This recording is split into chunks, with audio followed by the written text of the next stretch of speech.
Rob! Rob, open up. Busy. Come on, Rob. Open up.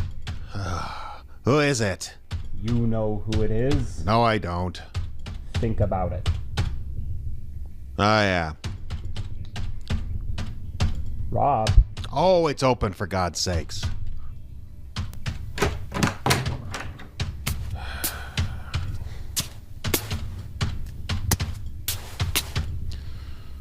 What do you want? Look upon me. What? I said, look upon me. Oh, get out of here. I'm busy. Robert White, look upon me. I told you I'm busy. Oh, come on, Rob. Look already. Oh, for the love of... Nice costume. Don't you know who I am? Sure, you're the ghost of Christmas future. I loved you in that Muppet thing. No.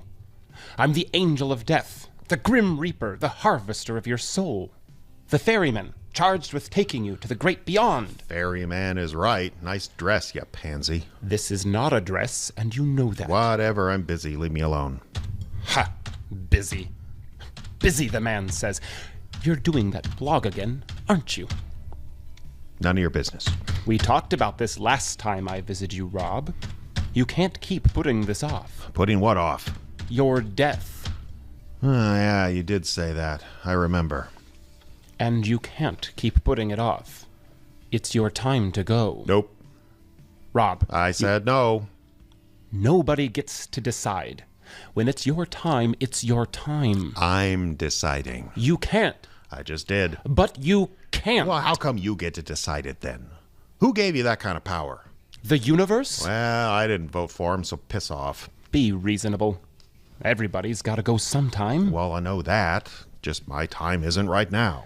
But you don't get to decide. Oh, says who? You? Some character in a Halloween costume? No, sir. I'm making up my own mind on this one, and you can just go suck a lemon. You mind if I sit down? The scythe is heavy. Help yourself.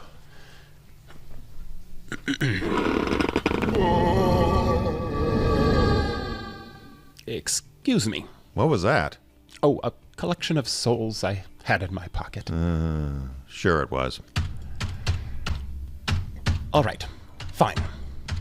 I'll make you a deal. Huh? I say I'll make you a deal. For God's sake, Rob, death is addressing you directly. The least you could do is pay attention. Oh, fine, if I'll get rid of you sooner. Now, what do you want? I want to ask you a question. Well, then go ahead. My job used to be a lot simpler. This is a question? It sounds more like a story. I'm getting there. My job used to be a lot simpler. About the only trouble I used to have harvesting souls was the occasional runner. People run away from you? Oh, sure. It's not a problem because I can fly. Point is, I didn't used to have this much trouble. Heck, half the people were happy to see me. But now, in the last few months, things have gotten impossible. People like you, with your stubbornness, they're everywhere. And they're all just like you. They dig in their heels, pretend I'm not there. It's frustrating. Well, why don't you just take them anyway? You mean harvest them against their will? Well, yeah. No, that could lead to them staying behind as a ghost. And there's too many of them as it is.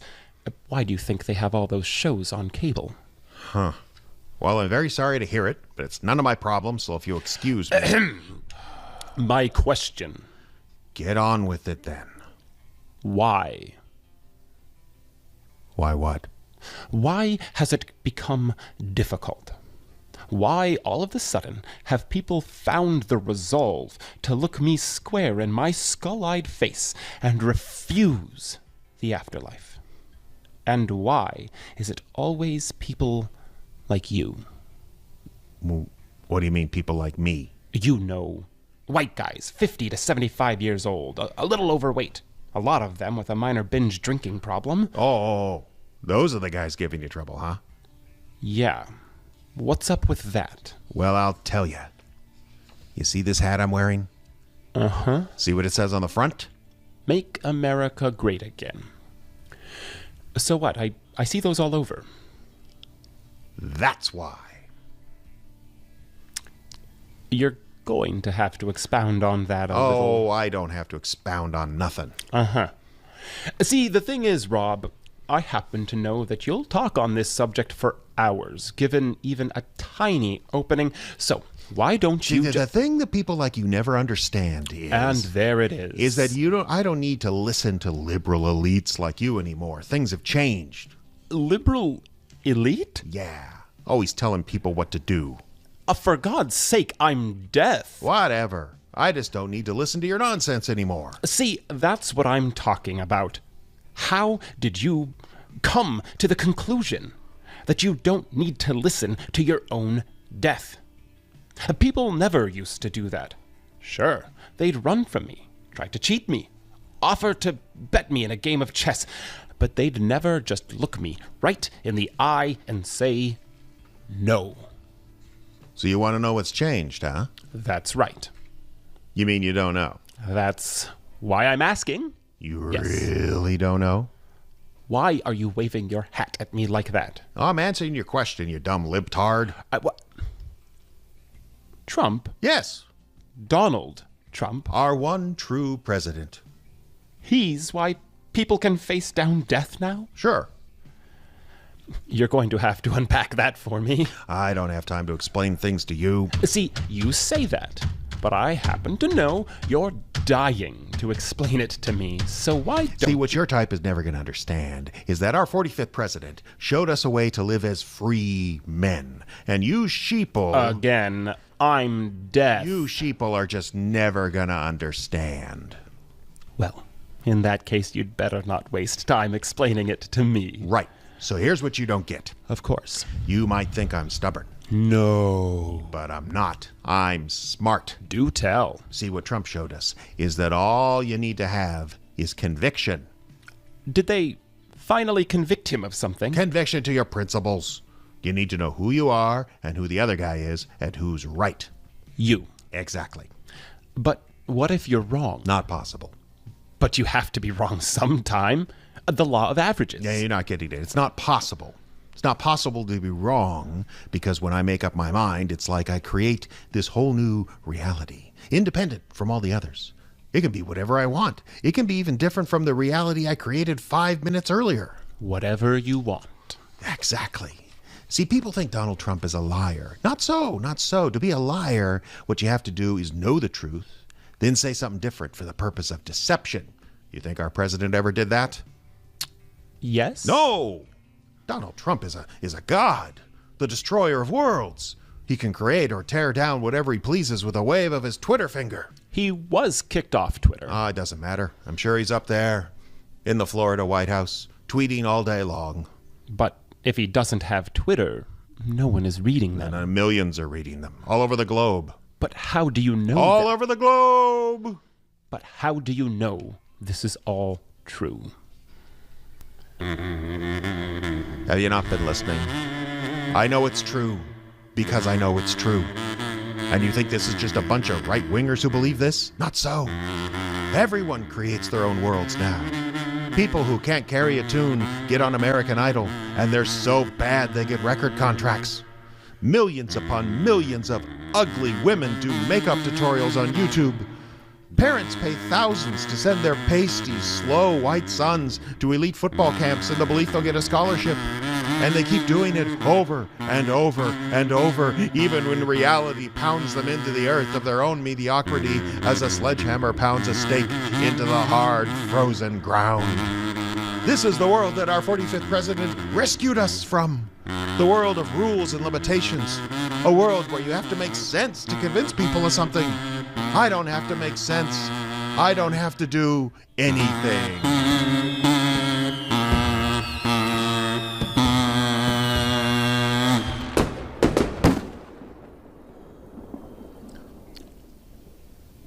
So, denial then. No, denial admits there's a reality outside myself. There is no reality. There's no truth, no art, no beauty, no pain. There's just me and what I want for breakfast. Donald Trump believed that, and he made it all the way to the White House. Huh. Well, that's real good, Rob. Just one problem. Oh, what's that? Your hand just fell off. Because you're decomposing. I'm what? You're decomposing. You've been dead for 2 weeks. You just won't admit it. And waving your arms around during your speech is knocking things loose. No, it isn't. And your other hand just came loose and flew through the window. You get out of here with your crazy liberal eyes. I have work to do. You can't type on your blog anymore. You don't have any hands. Sure I can. I'll use my face. Ow. Ow. Ow. Ow. Ow. So that's it then? Ow. You're not going to admit you're dead. Oh, get out of here. I have work to do. Ow. You gotta come with me sometime. I'll go when I'm good and ready. All right, Rob. I'll see you tomorrow. Big shot, know-it-all elite. I'll show him. I'll show him all. I can type as good as I ever did. Ow. Ow. Oh, no. My toes.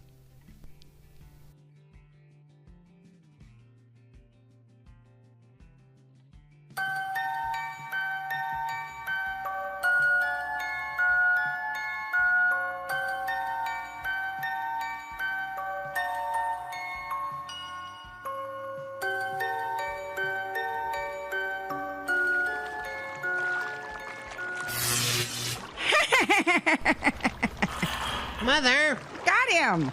Mother, please! Got him good! Mother, for goodness sake, come inside! Don't want to. Me and Mr. Zappy here, we're having a fine time. Mother, it's sick. Sitting out here just to watch mosquitoes fly into that bug zapper? Ooh, that was a moth. It's not healthy, Mother. Oh, you don't want me to have any fun. Now go on in and watch your program. Mother's busy.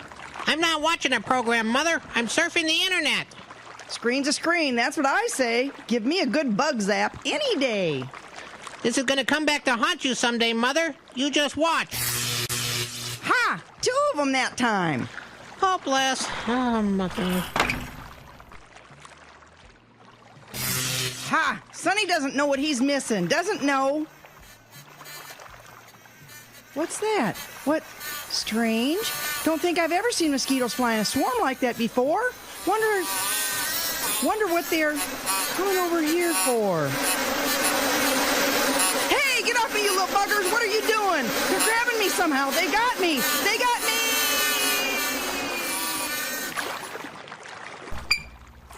Mother! Where did she go to?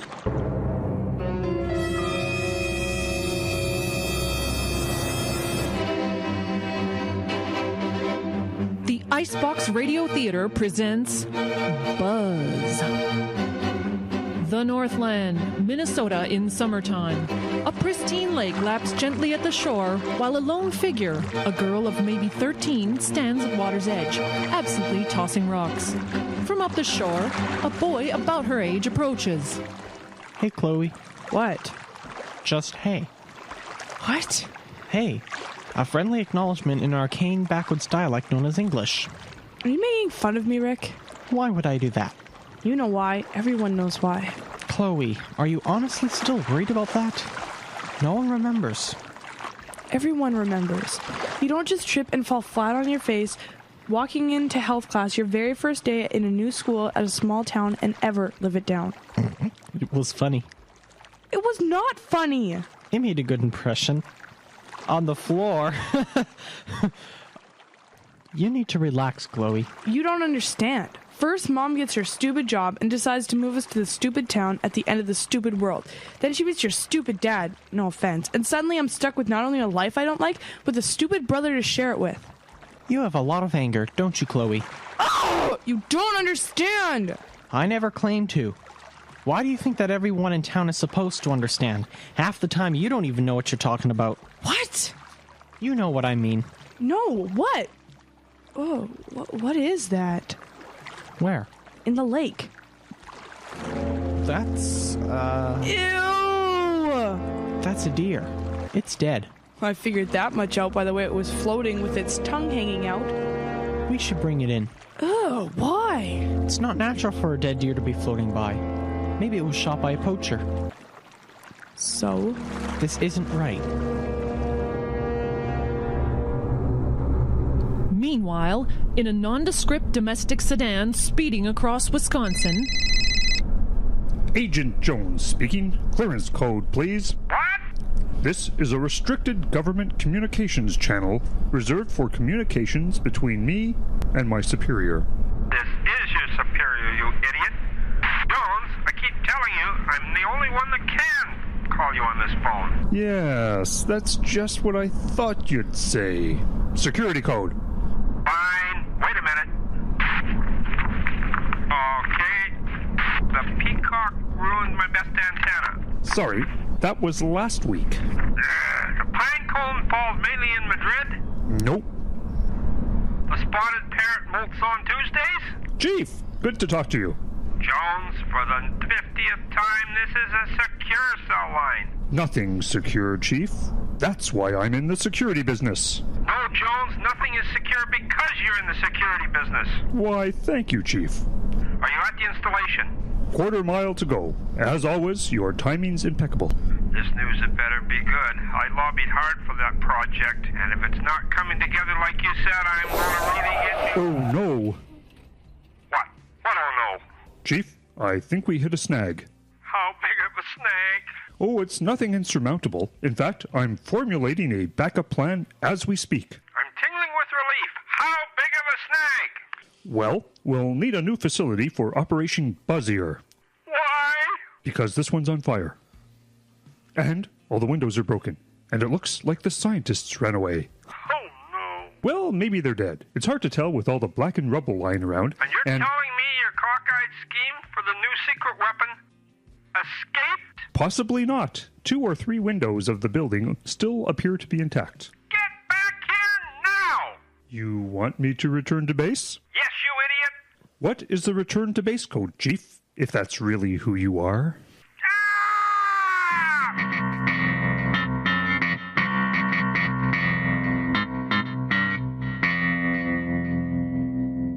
Meanwhile, one day later, back in Minnesota...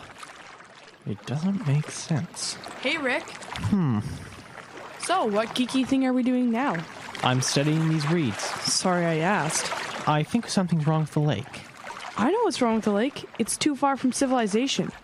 Do you think you can try to be serious? This could be the site of a major ecological disaster. Really? You mean it didn't just drown? It's not the drowning that worries me. It's the floating. Why? If it had drowned, its stomach and lungs would be full of water. No buoyancy. That deer died on dry land and was put in the lake. So it was like a murder. When someone kills a deer, it's not called murder. It's called hunting. Maybe it was another deer. Another deer? Yeah. Okay, so our deer squealed on the deer mafia and got whacked. Is that it? What is that? The deer mafia? It's a joke, Chloe. You can be so thick some... No. What is that? Don't you hear it? Yeah. I don't see anything, though. There, right across the lake. It's not the lake. That's a bay. I mean, there. That, right there. You mean the cow? Above the cow, flying. Oh, there. I see it. Those are gnats. Gnats don't make that much noise. Mosquitoes, then? Since when do mosquitoes fly in packs? Swarms. Bugs as swarms. Wolves and dogs are packs. Right. When you're done listing irrelevant facts, would you kindly answer my previous question? What question? What is that?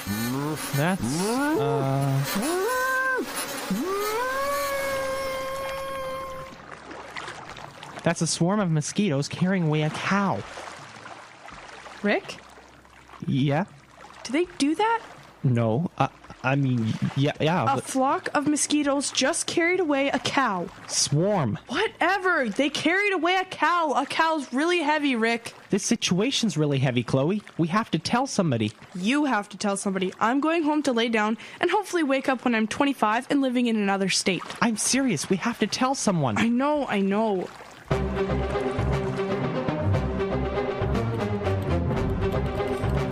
Can I help you, kids? You tell her. No, you tell her. No, you tell her. Kids, I'm really busy here. Oh, hang on a second. City Police Department, can I help you? This is crazy. We cannot just tell the police that we saw bugs abduct a cow. Well, we have to tell somebody, and you already chickened out at the park ranger's office. But this is crazy. It's what we saw. Why are you so flaky about this? Look, you're Mr. Brainiac at school. I don't have a reputation as yet, and I'd rather not become the Brainiac's crazy stepsister who sees things. It's all social life with you, isn't it? Okay, kids. Now, I'm very busy, so what can I do for you? Excuse me. Uh-oh. Hang on a second, kids. Mr. Baumgartner? I've been waiting for 2 days now. I know, sir. Some kind of word. Something. Sir, we've had search and rescue out. We've looked all over the part of the lake you live on. It's not enough. Mother's been gone for 2 days. Well, has it ever occurred to you that, she took off on her own? She is practically blind, and her license expired in 1978. She did not take off. She was taken. Now, Mr. Baumgartner. She was kidnapped or abducted or something like that. And I want you to find out what now. I just want my mommy. Kids? Could you wait outside? Yeah, sure. Okay. You lousy police department. That's Mr. Baumgartner. I heard. He lives on the lake just down from where we saw the cow. You're not thinking his mom got. They could carry away a cow, Chloe. A person would be a lot easier. There he is. Mr. Baumgartner? What? Oh, it's you, Rick. We're sorry about your mom. Oh, thank you. Stupid police. They're not doing anything. Just like the sheriffs, the park people. Sir, I don't mean to pry, but... Just vanished. Mother's just gone. 1 minute she was sitting on the porch enjoying her bug zapper. The next minute, poof. Her bug zapper? Yes. It's her favorite pastime during the summer. Watching mosquitoes fly into the zapper. She used to call it sending them off to the chair. Isn't that kind of cute? Yeah. Sir, I don't mean to sound, I don't know, weird or something, but do you think the bugs could have, done something with your mom? Like what? I don't know. Carried her off? Well, that's just great. First, Mother disappears, and now the local teeny boppers are making a joke out of it. No, I didn't mean anything like that. Bugs flying away with Mother? Very funny. What's the matter? Dead baby jokes not tasteless enough for you? Sir, I really didn't mean anything by it. I was just... Just leave me alone, you little punk! Leave me alone! Way to go, Chloe. I had to ask. You won't go to the Rangers, you get us kicked out of the police station, and now you insult the neighbors. I don't see how this can get any worse. Stop right there, both of you. You scared me. Were you hiding in the bushes? That information is classified. Classified? I'm Jones, Agent Jones of the United States government. You're both coming with me. The Icebox Radio Theater will be back right after this.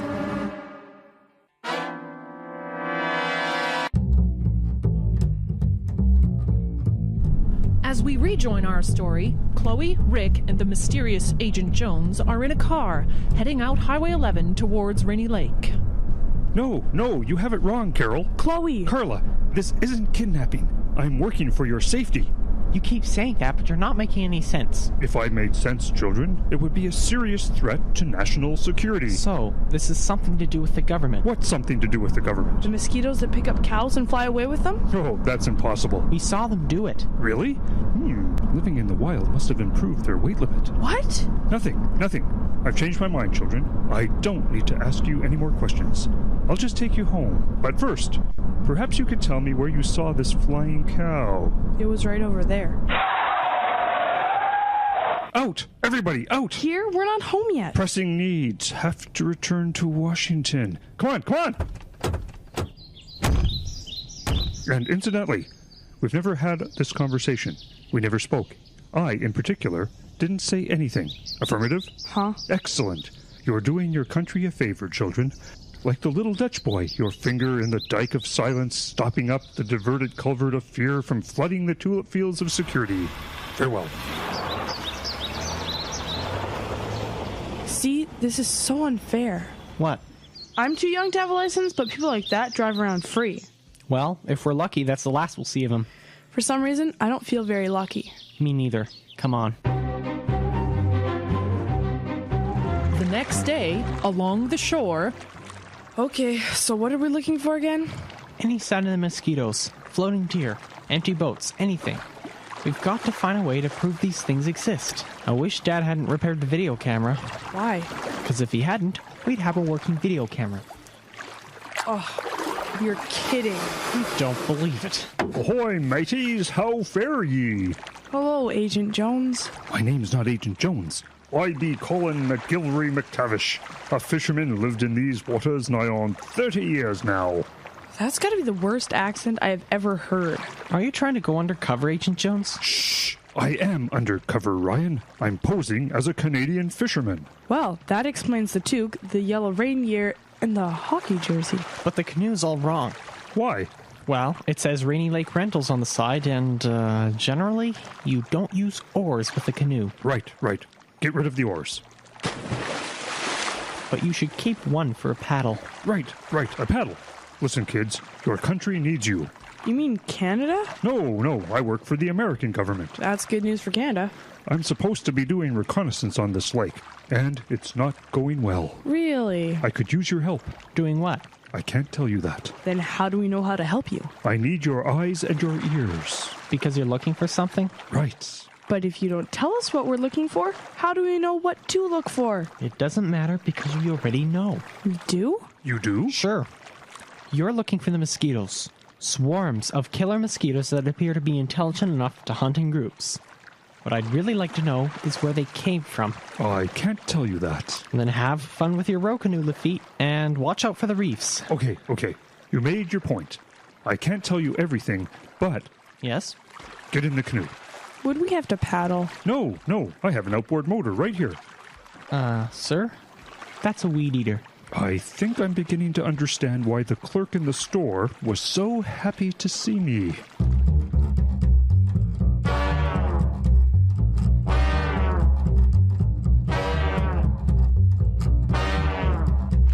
All right, Agent Jones, we got in the canoe. Yeah, and the field where we saw the cow is right over there. So quit stalling and tell us where they came from. I can't do that, but I can tell you what they are. An ecological mistake? An experiment gone wrong? Neither. These are genetically engineered insects infused with certain DNA from pack hunters. Pack hunters, like wolves? Coyotes, specifically. Wolf DNA didn't work as well. So what are they for? Covert military. These bugs were to disorient the enemy camp, steal livestock, tie up their resources, that sort of thing.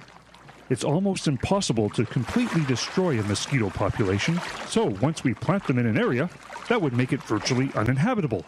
But if they're that destructive, they can wreck the lake. Which is all the more reason to catch them.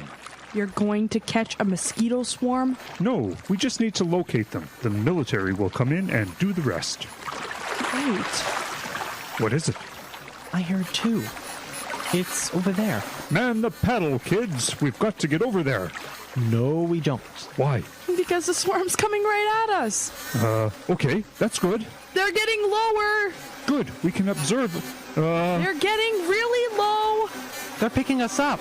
This is amazing. Look at them working together like a big team. A big team that's carrying us away. Don't worry, we're perfectly safe. See? No mosquito bites. They don't bite? Well, not until they get us back to their den and start feeding. Then... Oh, yeah. Oh, we gotta get out of here. We have to do something. Chloe, take it easy. You'll make them drop the canoe. That's what I'm trying to do. We're 50 feet in the air. Better go down drowning than to become lunch for bugs. Let me go. Carla, please. Let me go. Let me go. Ow, that hurts my ears. Chloe.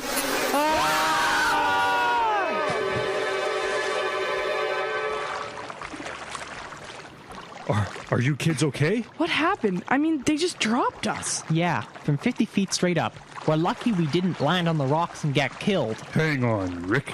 I think we should be thanking your sister. Stepsister. Whatever. You, Carla, have just saved our lives, and it's clear now the situation calls for my all-purpose contingency plan. What is it? I can't tell you that, but rest assured, the plan was thought up by the greatest minds we have. I'll need a cow, some oats, and a case of vodka.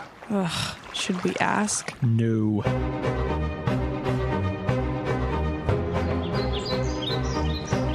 A day later, Chloe and Rick found themselves on a large island in the middle of Rainy Lake. As a seaplane circled overhead, the kids prepared part of Agent Jones's elaborate plan on a grassy meadow below. I can't believe we're doing this. Taking care of a cow? No, getting a cow drunk. Well, this is the plan. Yeah, Agent Jones' plan, which is the thing that worries me. High in the sky to ground meeting. High in the sky to ground meeting. Come in, ground beef. Agent Jones, this is us. What do you want? Is the test subject receptive to special cereal we made for her? If you mean, does the cow like booze? Yeah, she likes it. Excellent. No sign of the swarm yet, but once they get a snootful of that cow, it ought to be like ringing the dinner bell. Why do we need to get her drunk? You'll see. That cow's not in any danger, is she? I mean, it doesn't seem fair that we should just put her at risk like this. Don't worry, Clara. Posey here will wake up tomorrow with a bit of a hangover, but we won't let those bloodsuckers get too far with her. Now, you kids, tie up that cow and meet me on the north side of the island. We'll bring the float plane down and pick you up. Okay. Here, binoculars for both of you. Thanks. We have to keep a sharp lookout for the swarm. How do you know they'll actually find the cow? Well, as we've been flying around the area, I've been periodically throwing hamburger out of the plane, putting a scent of blood in the wind, as it were. Ew! Yeah, doesn't that make a mess? Of course not. I covered them in shrink wrap. Can mosquitoes smell through the shrink wrap? Well, of course they can't. Oh. Never mind. I think I see them. Where? Coming in from the north. Yeah, I see them too. They're headed right for the island. We'll circle in around and make sure they find the cow. This is perfect, Captain. I think they smell her. Yeah, they're headed right down to the island. Careful, careful. Yes, they have her. She doesn't look too happy, guys. Don't worry. We'll take perfect care of that cow. Keep your distance, Captain, but don't lose them. They seem to be heading southeast. That makes sense. It's along the shoreline, and it's more remote. Wait a minute. They're heading down. They are? Where? Right there, near that forested patch with all the rocks and stuff. Set the plane down, Captain. I think we found their lair.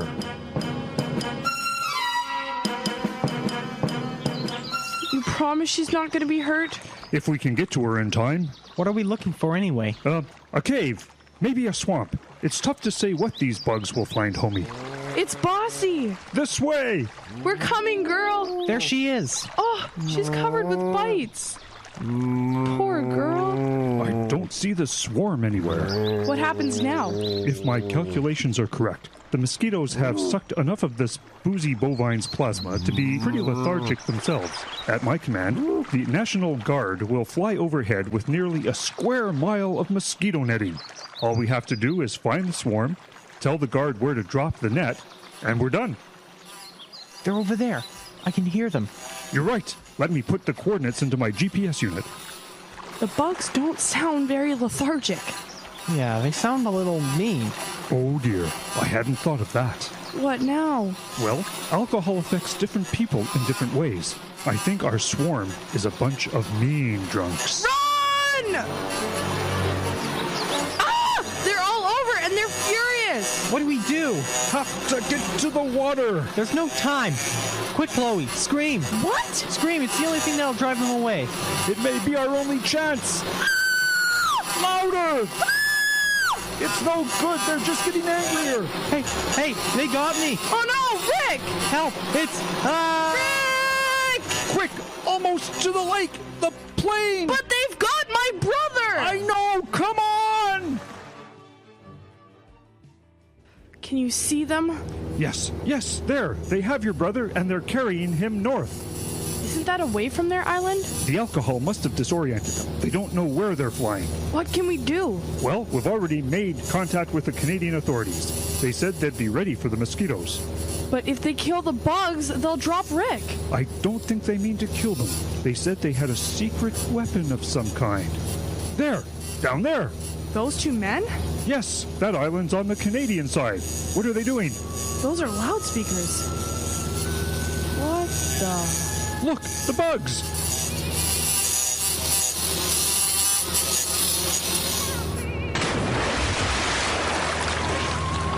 Rick, where's Rick? He's down there. Did the bugs let go of him? It was more like they dove straight into the lake. Is he all right? I think... Yes, there. I can see Rick swimming. Oh, he's okay. Land, Captain. We have a very brave boy to pick up and some Canadian comrades to thank.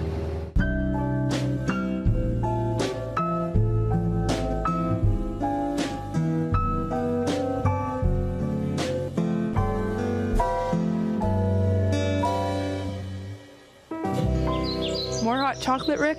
I'm fine. I just really itch. So, what happened at the end? We couldn't tell from the plane.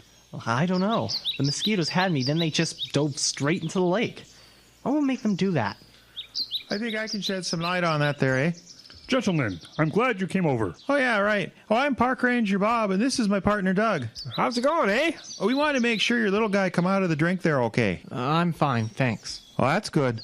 Boy, you Americans, you come up with some crazy ideas, but this one's a doozy. Intelligent mosquitoes? Well, we didn't mean for them to be quite this intelligent. And we've got to know, how did you stop them? That was all you, eh? Yeah. When you told us the girls screaming drove the bugs away, and that you theorized they were sensitive to high-pitched noises. Like 75 millihertz, eh? Probably a side effect of using the canine DNA. Right, we knew just what to do.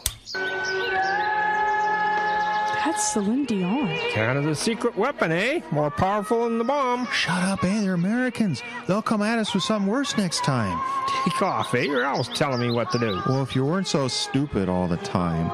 Well, if it weren't so stupid, if brains were donuts, you'd have the last Timbit in the box, if you know what I mean. If brains were donuts, I'd be packing a crawler. So if my scream scared them, Celine Dion must have driven the mosquitoes into a suicidal rage. I'm sorry about your bugs, Agent Jones. That's all right, Ron.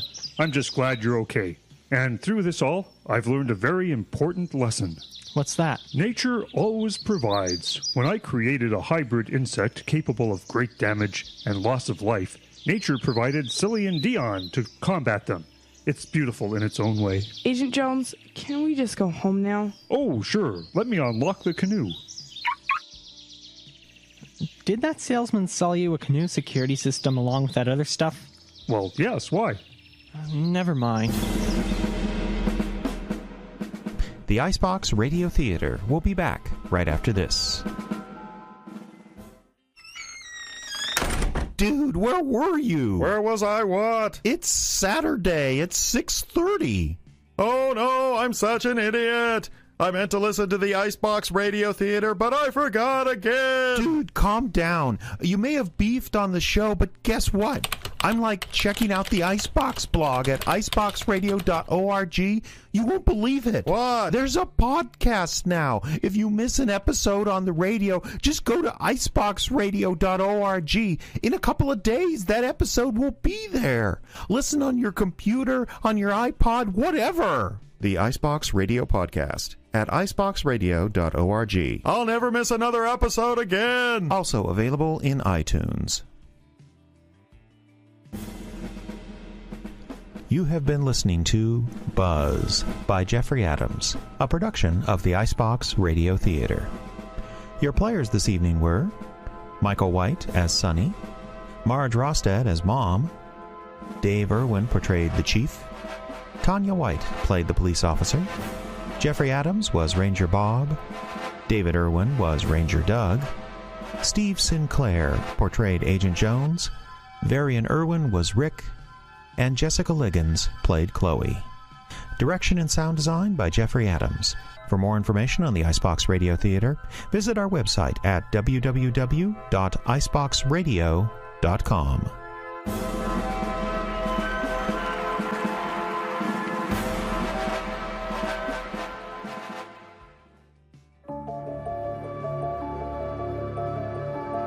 The history of the horror anthology. Today we have presented by the Dark Pictures Anthology by Supermassive Games and Bandai Namco, a brief history into radio horror. Now for the upcoming fall Halloween season, the best in classic radio drama recreated by the Icebox Radio Theater, as we will have tales from Suspense, Quiet Please, Lights Out. We'll even have War of the Worlds by Orson Welles, brought to you by Jeff Adams. This anthology video will set you up, get you in the mood, and to get a better understanding of the inspiration of the Icebox Radio Theater and how classic radio took over America in its horror-filled delight. So stay tuned this fall for the Icebox Radio Theater's take on classic radio. The horror anthology is much loved and has an established pedigree across all forms of entertainment. From Twilight Twice Told Tales by Nathaniel Hawthorne in 1837 to Clive Barker's Books of Blood in the mid-80s, and with the likes of Blackwood, Poe and Lovecraft in between, short story horror writing has long been a popular format.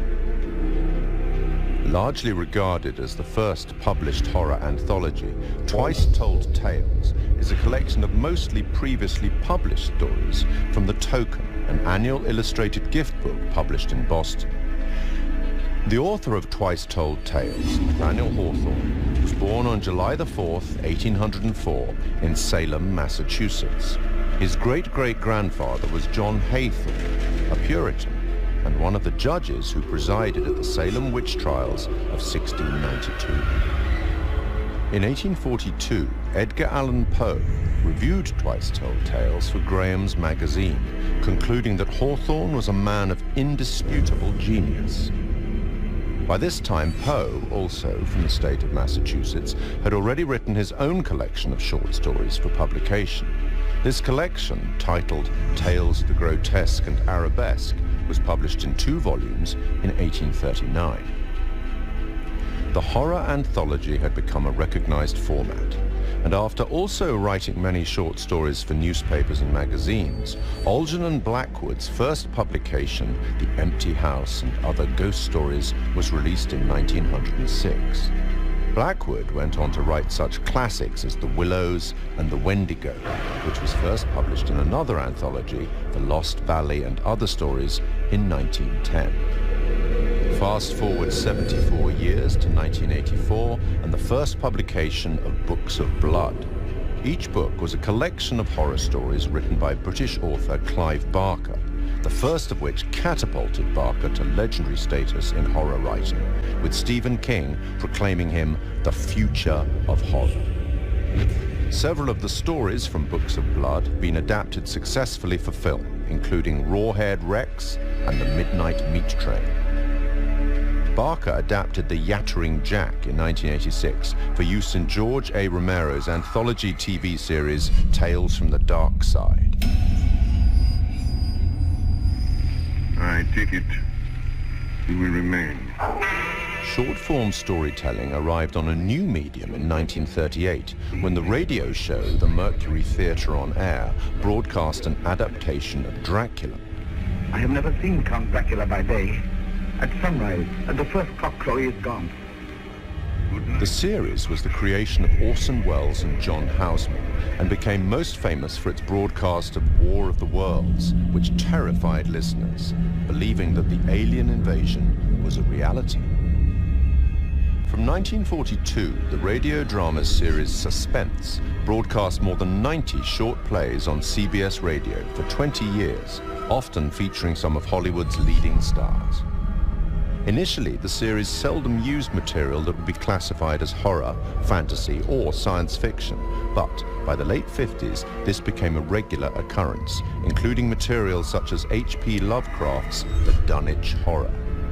One episode, The Hitchhiker, broadcast in 1942, featured a performance by Orson Welles and was later adapted for an episode of The Twilight Zone in 1960.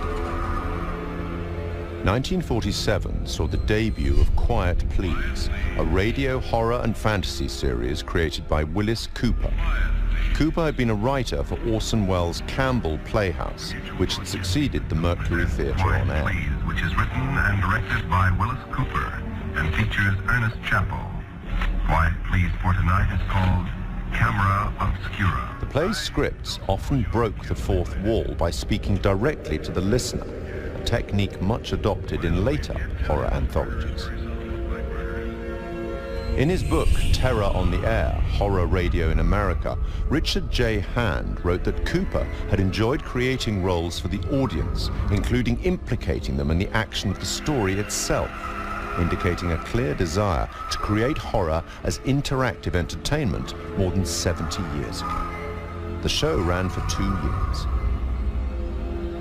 Forward 50 more years in radio, and in October 2010, we see the debut of Larry Fessenden and Glenn McQuaid's radio show, Tales from Beyond the Pale. Successful genre filmmakers in their respective rights, the two began producing episodes under Fessenden's studio, Glass Eye Pix, influenced by the works of Boris Karloff, Peter Lorre, and Orson Welles. Fessenden would later partner with the show's sound designer, Graham Resnick, to write the scripts for Supermassive Games' critically acclaimed horror debut, Until Dawn, and for the first game in their Dark Pictures horror anthology, Man of Medan.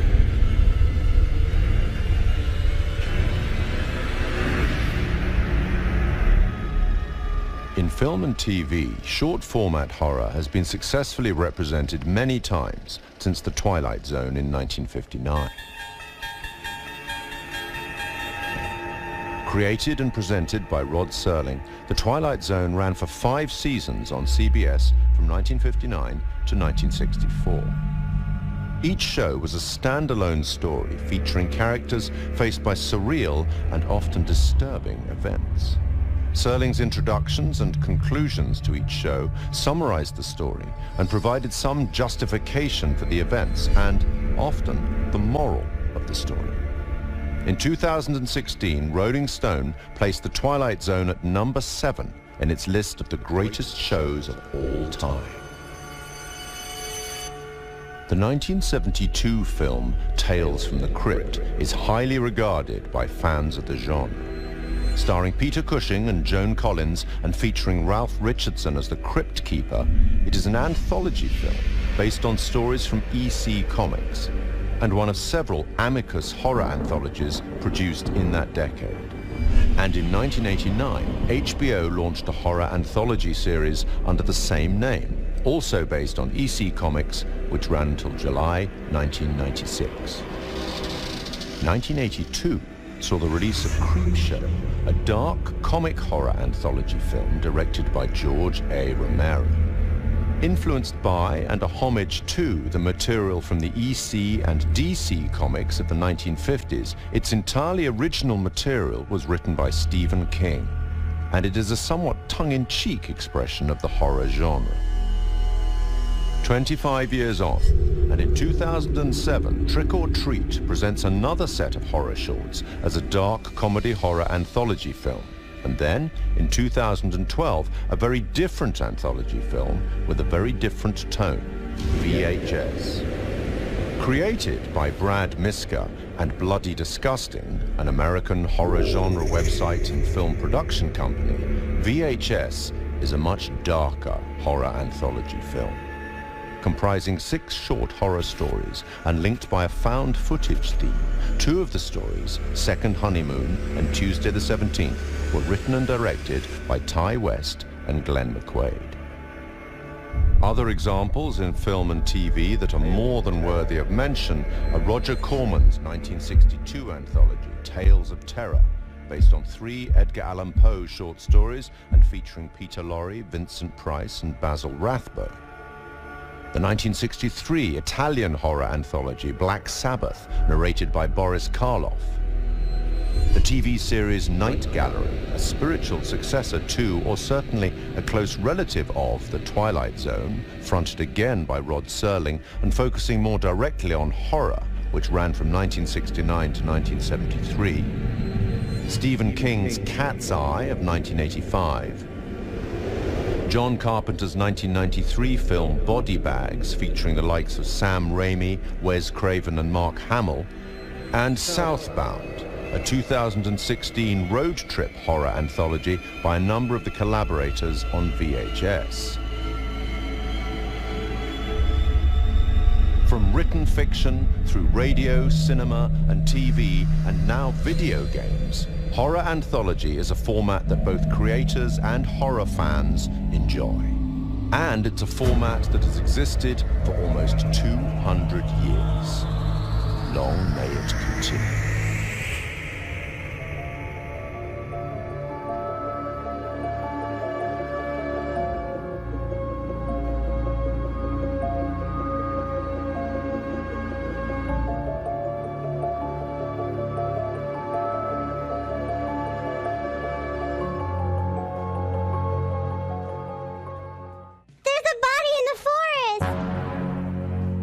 Decomposition is extensive. I think he's been there for a long, long time. Extensive decomposition? Well, that's a terrible thing. I hereby declare all members of the Super Happy Sugar Elves Village return to their homes, pending further investigation. Where's the Sugar Plum forensic pathologist? Here, Grandpa Gumdrop. Come along, Sugar. We have a job to do. So all the little elves skipped and cavorted back to their homes, where they huddled in stark horror, terrified of what might lurk in the dark shadows outside their window.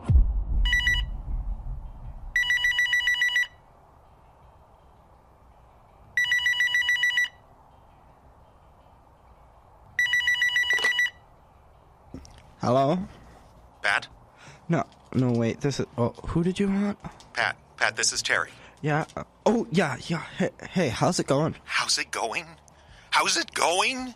I got a studio full of actors, Pat. I got an animation factory in Korea booked from the 12th to the 24th, and I don't have a script. That's how it's going. Look, I'm just about done. You've been saying that for 3 weeks. It just needs a polish. What is there to polish? I hired you to write a script for the Super Happy Sugar Elves Spring Fling Flower Day Special, an animation extravaganza. Yeah, about the title. And you're treating it like it's Shakespeare. It's elves having an adventure in the springtime.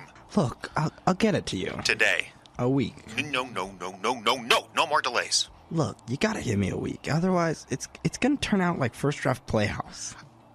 Like what? First Draft Playhouse. You know, that radio show those people in Minnesota do? You mean Garrison Keller and the Prairie whatever it is? Keeler. And not him. The other one, the group of well-meaning amateurs. They do radio plays out in the snow, I think. Okay. I'm gonna give you a chance to get a cup of coffee and wake up now. And I want you to relax, no pressure. Just concentrate on the fact that the Super Happy Sugar Elf Toy Company of Changchung is going to sue you for everything you've got if I don't have a script on my desk in 3 hours. Look, Terry, it isn't my fault. Don't say it. I told you, kids' animation is not my thing. Don't you say it. Well, I'm a horror writer. He said it. Look, I don't care if you're used to penning sonnets on the delicate petals of a new rose. You cash the check, you write the script. Capiche? Well, what do you want me to make it about? I don't know. I don't care. Just make it 22 minutes long and about the Super Happy Sugar Elves having a spring fling adventure.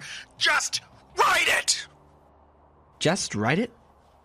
I guess I have no choice.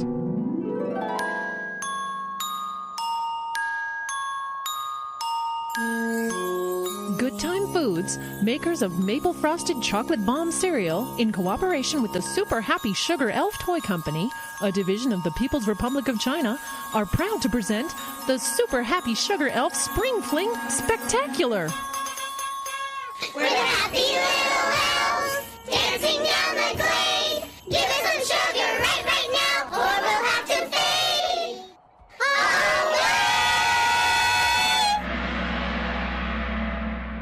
Down the slopes of the Ice Cream Mountains, nestled up against the sweet tart forest, there lies a happy little village of happy little elves.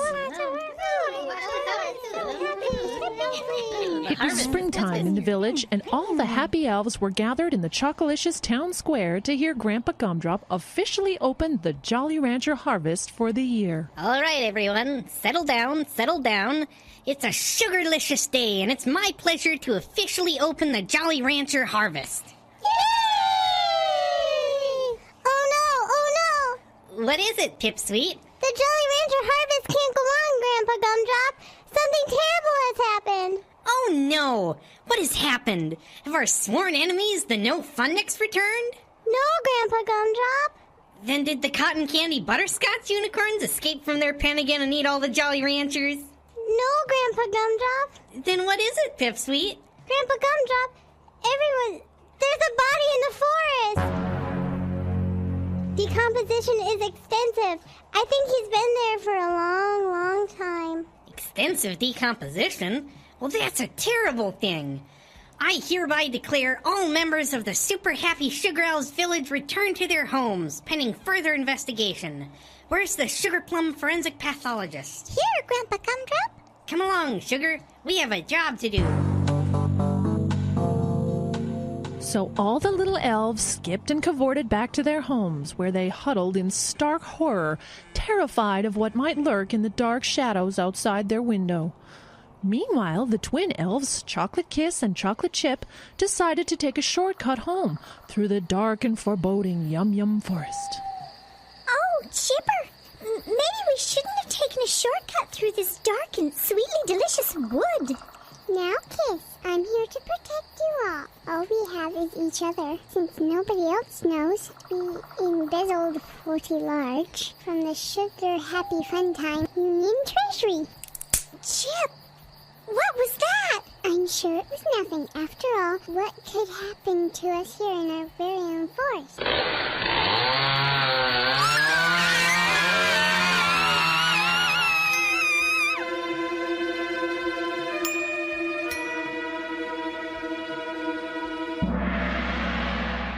Meanwhile, Grandpa Gumdrop returned to his gingerbread cottage where he lived all alone ever since Grandma Gumdrop went to be in super happy frosted sugar heaven a year ago that very night.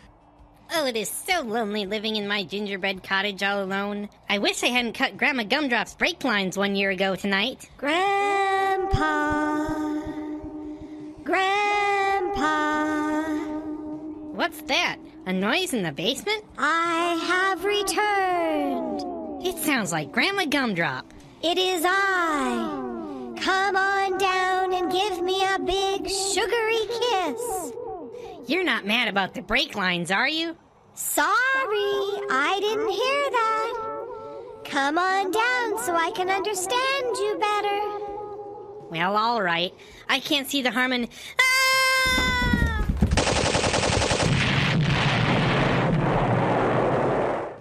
Whatever happened to Grandpa Gumdrop, boys and girls? We'll find out right after a word from our sponsor. It's the Super Happy Sugar Elf Super Duper Borderland Crossing Playland Set. Yes, you can help the elves in Sugar Homeland Security keep the borders of happy little Sugar Elf land safe from anyone who threatens the Sugar Elf way of life. It's a 4,000-piece land of wonders, including customs booth. Are you bringing any super happy fun sugar treats back into Elfland today? Fully functional Sugar Elf border station. Okay, I need you to pull forward under the wonderful gumdrop gingerbread overhanging, please. Even a booth for your Happy Sugar commuter card. You have 4 Super Happy Sugar Crossings remaining. Yes, the Super Happy Sugar Elves Super Duper Borderland Crossing Playland Set. Just go to sugarelf.com to order yours today.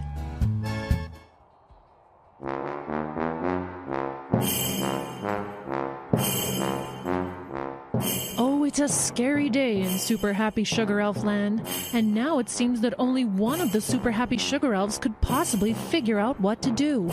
Let's join our story beneath the Dum Dum Tree in the Super Happy Chocolate Bonbon Crime Lab of Sugar Plum Forensic Pathologist. 3 murders in less than a day and a dead body found in the woods. If things don't change, this will go down in history as the least sugary happy day in Super Happy Sugar Elf history. Now, to solve the mystery. A gumdrop from the scene of the crime. A chocolate kiss from the wintergreen forest. And a cotton candy whisker from Grandpa Gumdrop's cottage. Now, to mix it all together and take a look under the Jujubee Fun Time microscope to see what I can find. Oh no! I don't believe it! The mystery is solved! Oh no, it isn't Sugar Plum! Pipsqueak, it was you all along! Yes, it was my spree of carnage and murder! What for? Why did you do this so unsugary fun thing? I secretly work for the American Dental Association. Really? That's why? No, but I had to think of an ending for this thing. And now, Sugar Plum Forensic Pathologist, you die!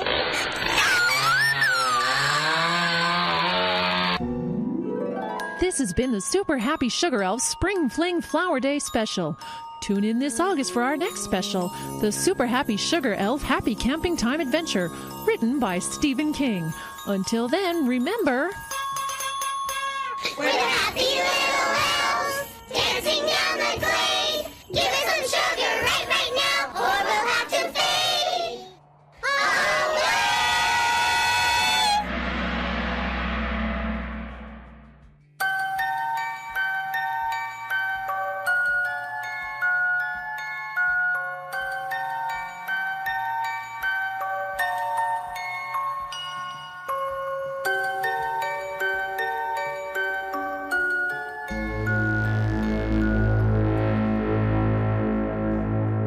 They gather from all over. Hobbits and orcs, Klingons and Vulcans, trolls and geeks and nerds and fanboys. They come to leave their world for another place. Another place. The story is The Convergence. Imagination X.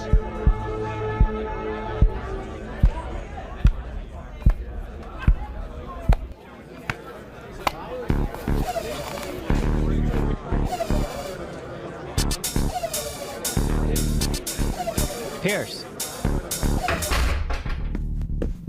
Hey, how's it going? Fine now. Network was down in one of the computer rooms for 15 minutes. It turns out some idiot loaded one of the machines with XP. Oh, how are the boys taking it? With their usual good humor and aplomb. Did I miss the judging? Yeah. It went great, though. Good. So, you gonna let me inside? Look, Pierce, she's in there. I know she's in there. It's the masquerade. Everyone is in there. All right, let me start over. I was kind of elected to come out and talk to you. All right. Everyone was talking on the bridge earlier, and, well, we don't want a repeat of Omnicon. Of course not. We're all here to have a good time. If you guys keep fighting in public, people are going to take sides and demand one of you gets barred. I wasn't fighting. I hate being blunt, but I'd hate to lose you. What are you trying to say? I know your breakup was mutual, but she's got all the sympathy. Just be careful what you say. What do you mean she's got all the sympathy? I've been working my tail off for 2 years. I know. Building this con up. And they're saying, what? They just kick me out? You've got a temper, right? You've always admitted it.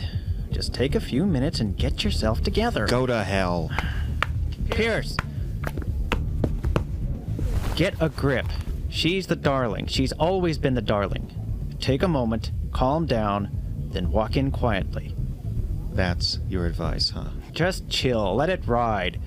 She's a 3-time trivia champ and looks great in a leather corset. Don't you think I know that? Just take a minute and collect yourself. I'll see you inside.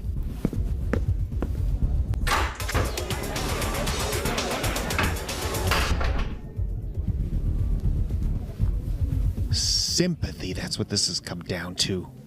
I was helping build this con before she ever moved here, before she ever... Okay. Jacoby's right. You're a little wound up.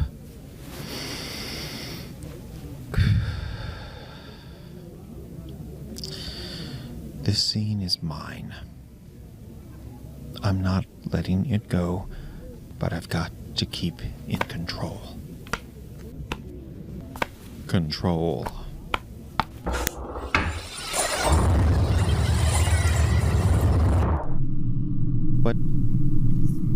What happened? Where is everyone? Hey, excuse me. What are you doing here? What happened to everyone? You're early. No matter. Wasn't the masquerade... The masquerade? You're not going to the masquerade, at least not yet. What's going on? This doesn't even look like... Like the hotel? No, it isn't. But it is, in a sense, the same. Who are you? No one of importance. I will explain everything if you simply come over here.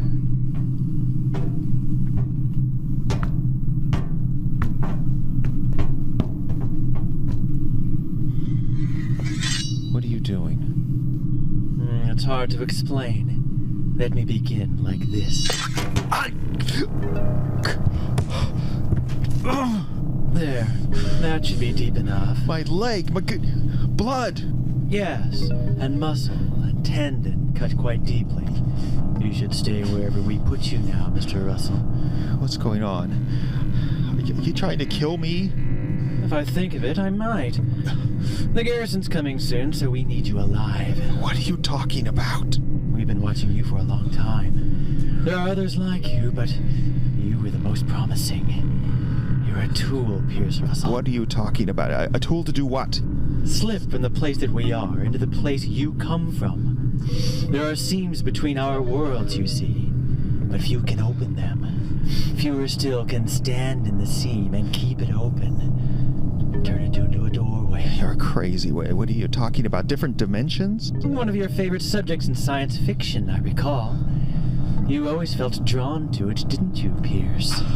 Worlds coexisting, just slightly out of phase with each other.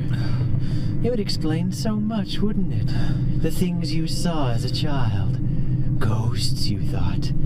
Dreams so vivid you'd bite your tongue till it bled just to wake up. Who are you? I told you. I am the leader of the garrison. I am the one who found you, so I am the one who gets to lead the great invasion. Don't worry. When your species is banished to this thin, icy realm we are standing in, they'll have no idea how it happened or why. No one will blame you. This is ridiculous. I'm not going to accept it. I told you you're a tool, Pierce. You have no choice in the matter any more than a hammer or a saw has a choice. It isn't true. It isn't possible. Of course it's natural you feel that way. You've never used your gift, so you suppose it isn't real. Do you think when a tool is taken from the shelf for the first time, it knows what it is for? Of course not. It needs to be used, worked with, worn in. You're such a tool to me now, Pierce. And it's time to go to work. What are you going to do? Nothing serious.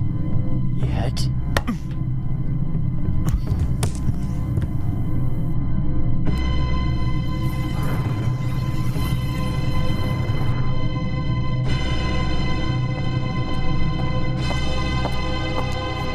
The first wave is coming. I've secured the doorway. Good. Make sure he will live long enough to get the garrison through. Then kill him.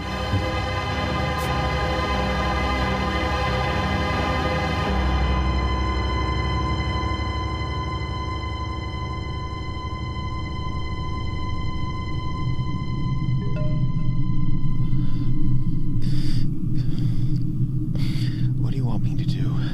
Just tell me and I'll do it. I want you to lie there. Why? You wouldn't understand. What are you doing? As I told you, preparing for the invasion. Soldiers must have weapons. Yes. You're going to invade my dimension with swords. The sheath eye has been the primary weapon for us for hundreds of years. Yeah, well, good luck against an assault rifle. What? Nothing at all. Oh, why'd you do this anyway? My whole leg is going numb. You wouldn't understand. Try me. Very well. The doorway is maintained by a pos plus half-neg with genetic material on both sides of the space-time rift. A functional plan is to place the individual on one side, bodily fluids belonging to him on the other. So long as there is a connection, such as a stream of blood, the doorway will remain open like an electrical circuit. I told you wouldn't understand. It's not that. Oh, this cuts deep. Your consciousness is unimportant. We can revive you when we need you. Can't hold on.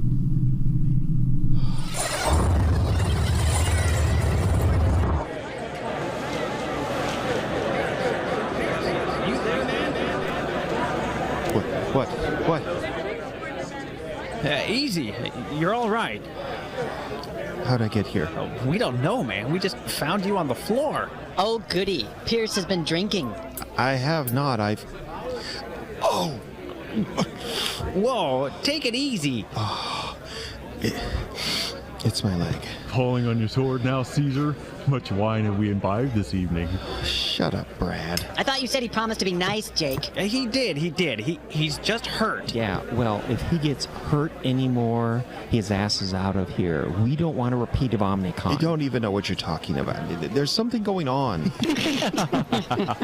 No, there is. How did I get here? I told you, we found you on the floor. Oh, really? Did anyone see me walk in, fall and hurt myself, anything? It's a crowded room, Pierce. He's drunk. Come on, let's go. Listen, you guys, if you just calm down for a second and give us half a chance. It's okay, let him go. Pierce, those jerks are going to go to the committee. Shh, take it easy. I gotta talk to you. What is it? Hang on a tick. What happened? It's too complicated.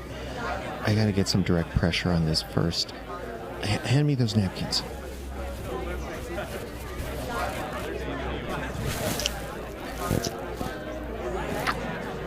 We have to get you to a doctor. Not yet. Jacoby, this is serious. You're telling me you're going to need 50 stitches. No, it's not that. Look, who's the best guy here at Alternate Dimensions? The mechanics of it, I mean. Someone from the science track. Probably Greg Fuller, maybe Dennis. Is Fuller here? Yeah, I saw him trying to chat up an anime girl over by the buffet. I need to talk to somebody fast.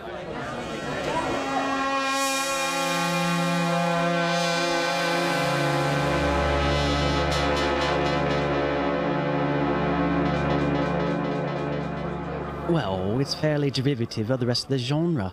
Holes in the space-time continuum, other dimensions on the other side. I mean, come on, Pierce, that's so Star Trek. But is it possible? I don't know. I guess. I mean, it's not like a warp field generator. I can draw you one of those with just a few logical gaps between it and reality. Interdimensional mechanics are all theoretical. What about the world I created? Very intriguing. Swords in place of firearms, definitely cooler. A society which never saw the need to develop black powder. Obviously superior to ours in every way. But what would they do to try and invade us? Well, they wouldn't, obviously. We'd kick their ass, wouldn't we? Thanks, Fuller. Yeah, thanks, Greg. Now, the other thing about your idea that I wanted to talk about... Hey, isn't that Heather Jenkins with a new Sailor Moon costume? Man, the skirt's got to be 2 inches shorter than her last one. I need to... excuse me, gentlemen, but, Did that answer your questions? Of course not. I need a physicist. Look, you've written some alternate realities, right? You know I did. Remember Blade Squire? What do you think about the plausibility of this? A society still in the Iron Age having interdimensional travel capability. It doesn't work. The society by itself does. If resources were so limited, survival was the only focus, there'd be no building up of empires, no exploration, no armies, really. It could go for thousands of years and never move beyond hand-to-hand chopping weapons. But alternate dimensions? We only conceived of that because of physics we conceived of due to practical things like flight and weapons production. Pierce? There was something he said when I asked him about the doorway. He repeated the way it worked, but it sounded like he was reciting. Like he'd just been taught this by rote and didn't understand any of it. I'm still missing something. Are you trying to tell me that this story of yours is real? The wound is real, isn't it? Oh, well, you were pretty pissed off when I left you. And you think I did this to myself? I didn't say that. Look, I don't know what's happening. Maybe I'm hallucinating this and I just fell down, but what if it isn't a dream? Then we'll all be insane in a short time anyway. Pierce, we all come here to escape reality. If something like this actually were reality... What the photon? I don't... Pierce? Pierce! Oh, it hurts. What's going on? He's levitating. He's just doing it to get attention. Well, who cares? It's brilliant. Something's wrong, you guys. Help me get him down. Wow, he's 15 feet in the air already. Bravo, Pierce. No, you don't understand. It's... Cool outfit, man. Is that like a Borg Farscape hybrid?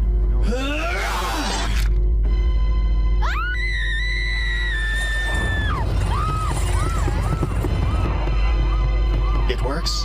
It works. and these pathetic trolls will offer little resistance. It is, as the visitor said, bring the garrison. Sir! Pierce! What's going on? Pierce!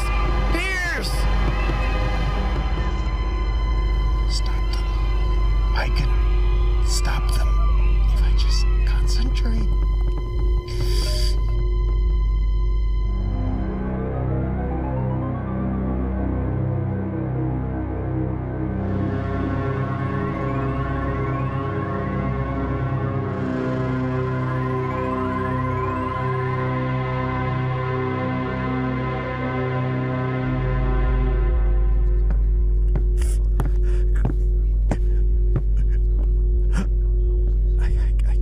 Feel anything below my legs. No, I can feel.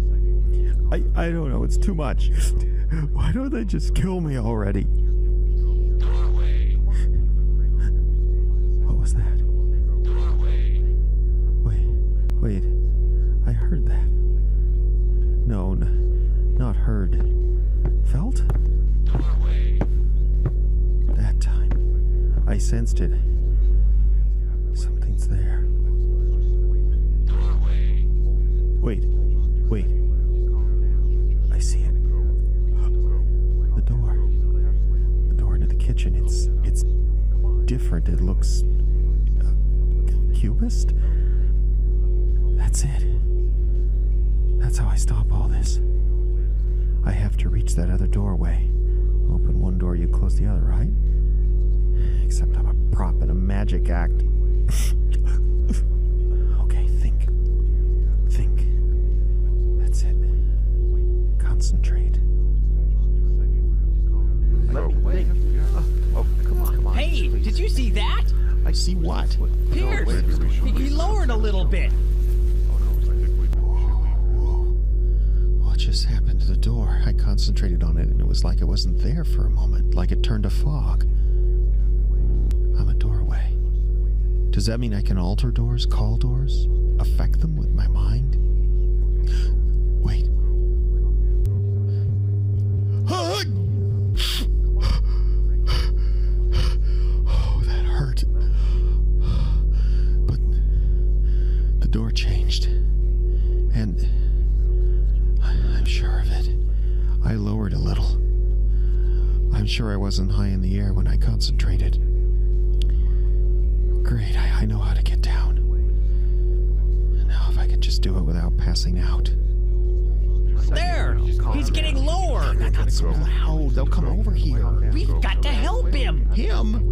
He's the one that got us into this mess. And he's our only chance of getting out. We've got to help him. Sir. What is it now? Sir, the doorway is failing. One of our men tried to get through and couldn't. Is it? No. It's getting lower. Come on! Are you sure? Let's go! Pierce, I got you. Help me! But you're hurting him. Just do it! Oh, we're down!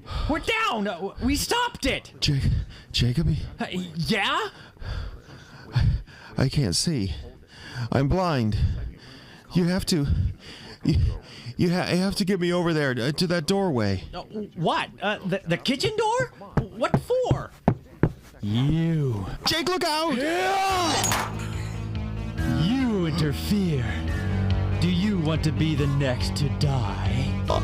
No. I thought it strange that so many of you were armed but did not fight. The hotel doesn't like us to. Hey! All I've done all night long is talk. I weary of talk. Hold him off. What? Just hold him off a little while. I gotta help Pierce. Hold him off how? SCA, man. Remember your training. Yeah!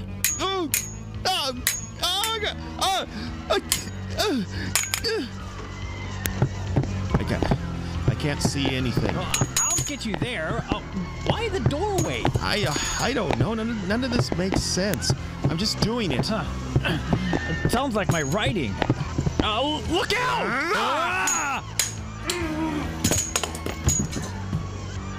Brad, what are you doing? Oh, what does it look like, man? I'm fighting back. Is that bat live sharpened? No, but it's still a big old piece of metal. Who are these guys, anyway? Invaders from another dimension. Cool! Lucky for Earth, they dropped in on us instead of some other convention. Next week, it's the Shriners. That would have been ugly. Hey, are you gonna be okay? Sure. The bird of prey is 10 strong, and there are at least that many Aragorns. Plus your assorted Middle-earth types. I figure we got 30 swords altogether. Just hold them on for a few minutes. Oh, no problem. I just hope I never wake up from this. You said we'd all go crazy if something like this were real. Maybe we have. I can't see. Just hold on. We're almost there. You know, this whole thing would be funny if it wasn't so... Jacoby? Jacoby? Oh, I'm here. Oh no. Brad, what's wrong? Oh, they got him through the middle, Pierce. He needs a doctor. Can we get him out? The fight, it does not go well. Oh, geez, he's got blood all over his costume. Brad, which way's the door? Oh, what? The door to the kitchen, where is it? It's right in front of you, 10 feet. Where are you going? I thought you said you were blind. I am, but I gotta get to the door. Why? Just say Jacoby. Am I there yet? 2 more feet, and you... Duck, man! I got him. Get through the door. Brad, I take back everything I said about you. Like what?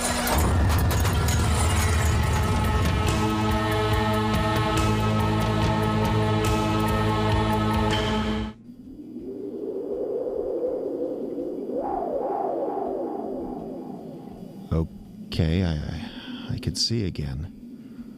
I just don't know what I'm looking at. You are at the focal point, and you are welcome.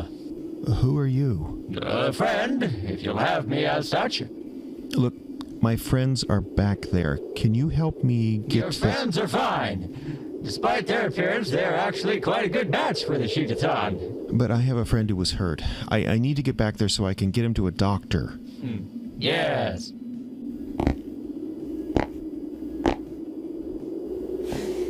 Your name is Pierce. Right.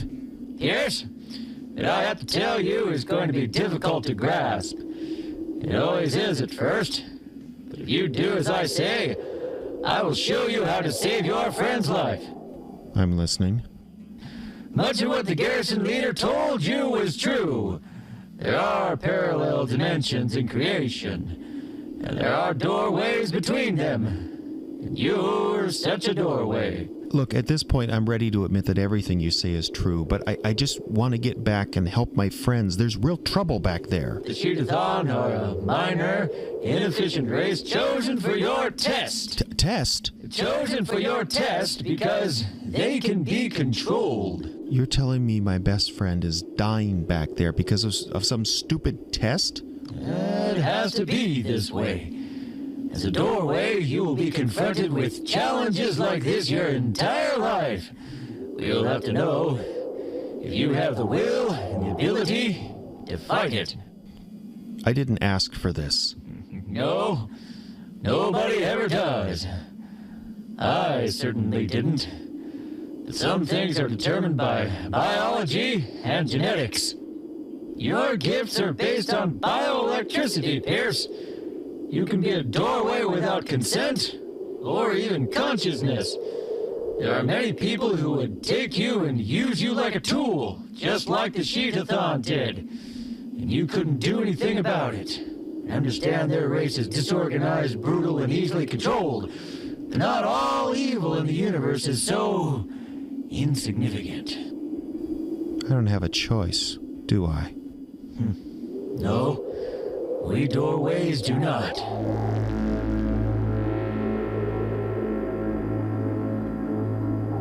You are one of the most powerful things in the universe. If you leave here, you'll continue to be just that, a thing. Stay, and I'll train you how to use this power both to defend yourself and bring order to creation. And it's an awesome responsibility, I know, but... Do I have time to make up my mind, I mean? Some. A few hours. What about Jacoby? You said you'd teach me how to save his life. Learn what I have to teach. You will have the power to turn back the wheels of time so that your friend was never hurt to begin with.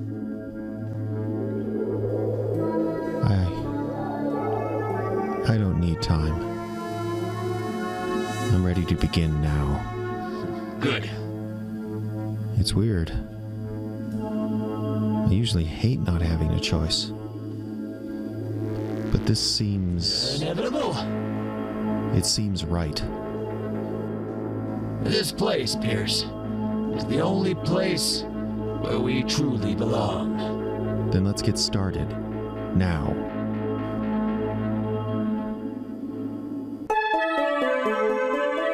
The Convergence is concluded.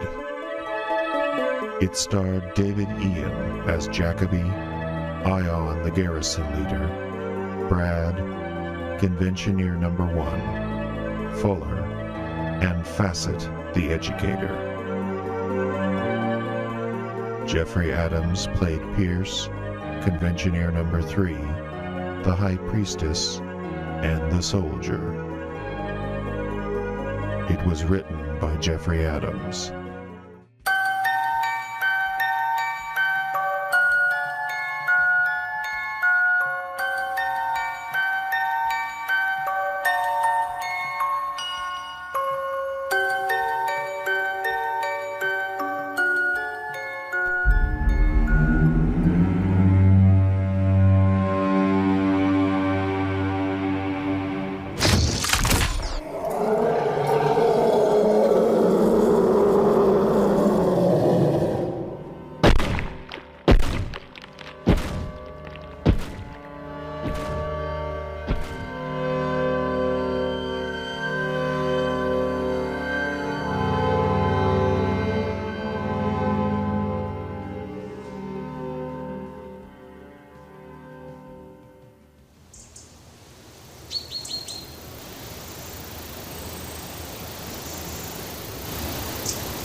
Okay.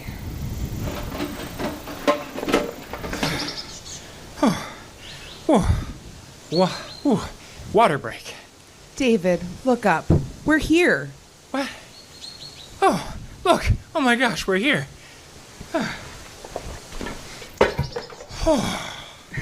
I thought you were a park ranger. I am. Aren't you supposed to be in shape? I work out in the gym every week, but that was a 10-mile hike. 4-mile. A long hike over uneven terrain. I'm not used to it. Nor am I half mountain goat. Are you suggesting I'm half mountain goat? Would you be insulted if I was? No. Well, then you're 3/4 mountain goat. You aren't seriously going to climb that tower, are you? I thought we just established that I'm 3/4 mountain goat. And the tower is why we hiked into here in the first place, remember? Still, it just seems so... dangerous for a woman? Dangerous, period. That thing looks half built. Don't let all the loose wires flapping around fool you. All I'm up here is to finish hooking this thing up, and then your park visitors will have 5G into the deepest parts of the woods. Oh, God, I hope not.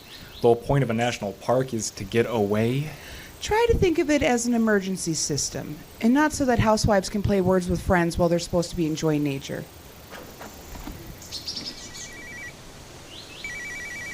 Is that your sat phone? Yeah, good to know it works. It's base. This is Wills.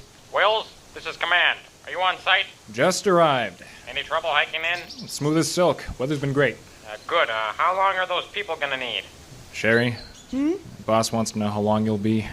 I won't know for sure until I inspect the whole tower, but the structure looks like it wintered very well. So, at least maybe 16 hours?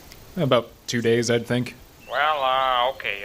Just make sure those people respect the park now. And this is not just another cell tower in a subdivision. Copy that.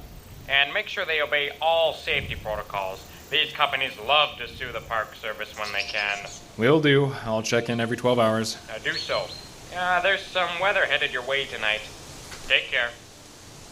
Will's out. Base says hi. I'll bet. I'm gonna do that inspection. Okay, I'm gonna get work on getting tented up and get a fire started and... You mean we're not staying in the cabin?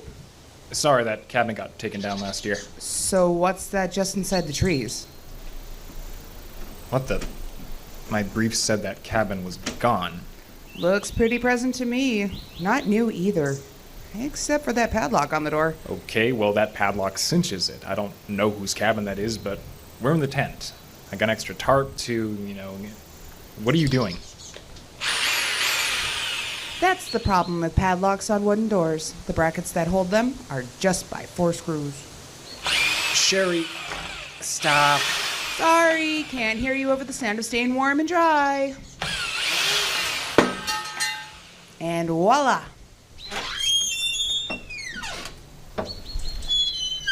Hey, we don't know whose cabin this is. It's yours. Look, there's a Park Service sign on the wall. The Park Service said this cabin was destroyed. So says your brief. But this is not a new cabin. Come on, David, what's more likely? That a magic cabin appeared in the woods, or that your brief was wrong? Well, I mean... Well, and besides, wasn't there a storm on the way? I'd much rather trust shingles than a tarp. I guess it's just weird is all. Oh, yes. The government got details wrong. That's extremely strange.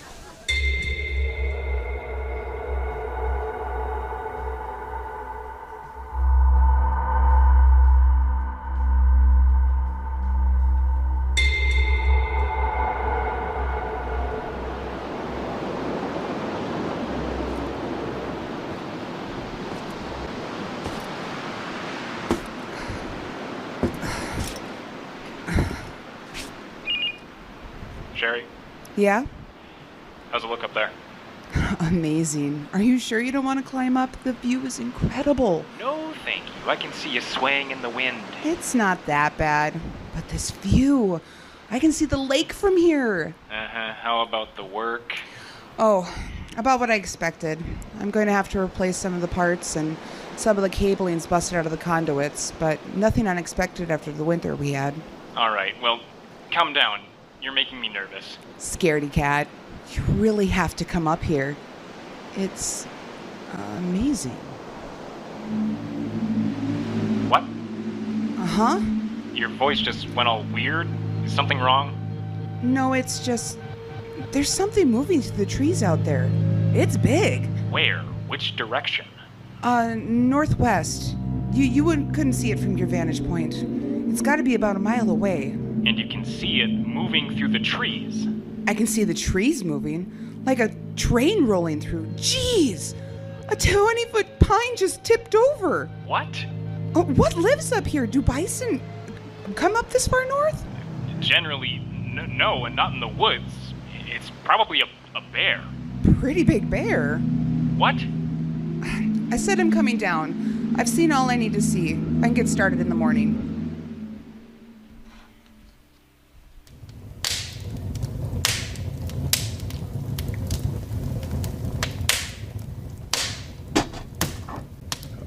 Okay, stew will be ready in a minute. Hey. Hey, what? I told you to leave that stuff alone. Well, you did say this wasn't a Park Service cabin, so... So what? So technically this can't be Park Service equipment? We don't know whose it is, so leave it alone. What do you think it is? I thought I was supposed to leave it alone. Oh, Sherry, just... Okay, well... I'm pretty sure this is an EVP recorder, a transfield meter, and I think this is an electron spectrometer. A what? What? What's wrong? Everything you just described is used for ghost hunting? Yeah, I know. I watched that show too. What show? Never mind. Point is, for a cabin that's not supposed to exist, this place has a lot of specific equipment. Well, maybe it's just being stored here. Obviously. But why? Curiosity killed the cat. And the stew's ready. Yum! You're easily distracted. Easily hungry. That was a long hike today, and there's a lot of work to do tomorrow. Well, dig in. So what was it used for? Pardon? The cabin. What was it used for? I mean, before someone pretended to tear it down. I don't think anyone pretended to tear down. Focus on the question, please. I don't know. Maybe nothing. Maybe a staging area for firefighting.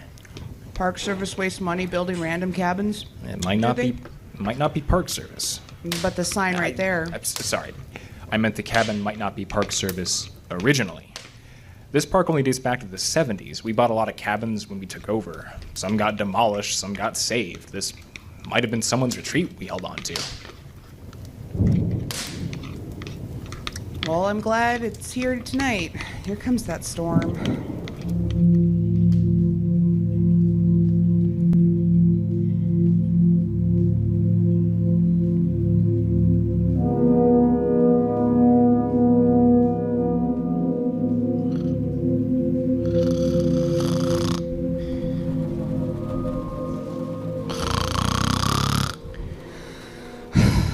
It's like living with my first dog again.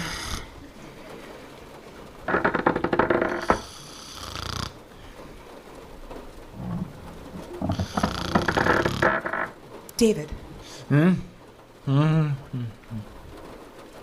Nothing. I thought I heard something. Was I snoring? No. Okay. Sorry if I was snoring. You weren't. Good. Did you hear that? Yeah, that's the third time. That sounds like it's on the porch. A bear? It's big, so yeah. Maybe a moose, maybe something else. Oh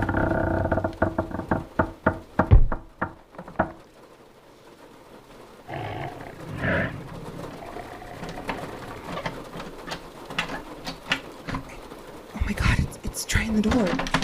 What? It can't. No.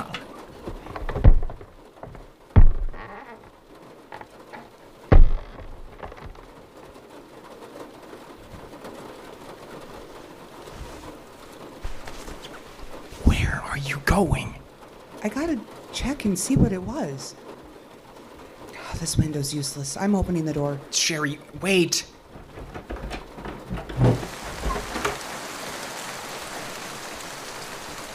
David? Yeah? Would you come here, please? Why exactly? Just get over here. What is it? Do you see him? What? Just inside the tree line. What? Is there a bear? No. We can see you. What do you call? Oh. I see you there. You might as well come out. Would you like to get in and out of the rain?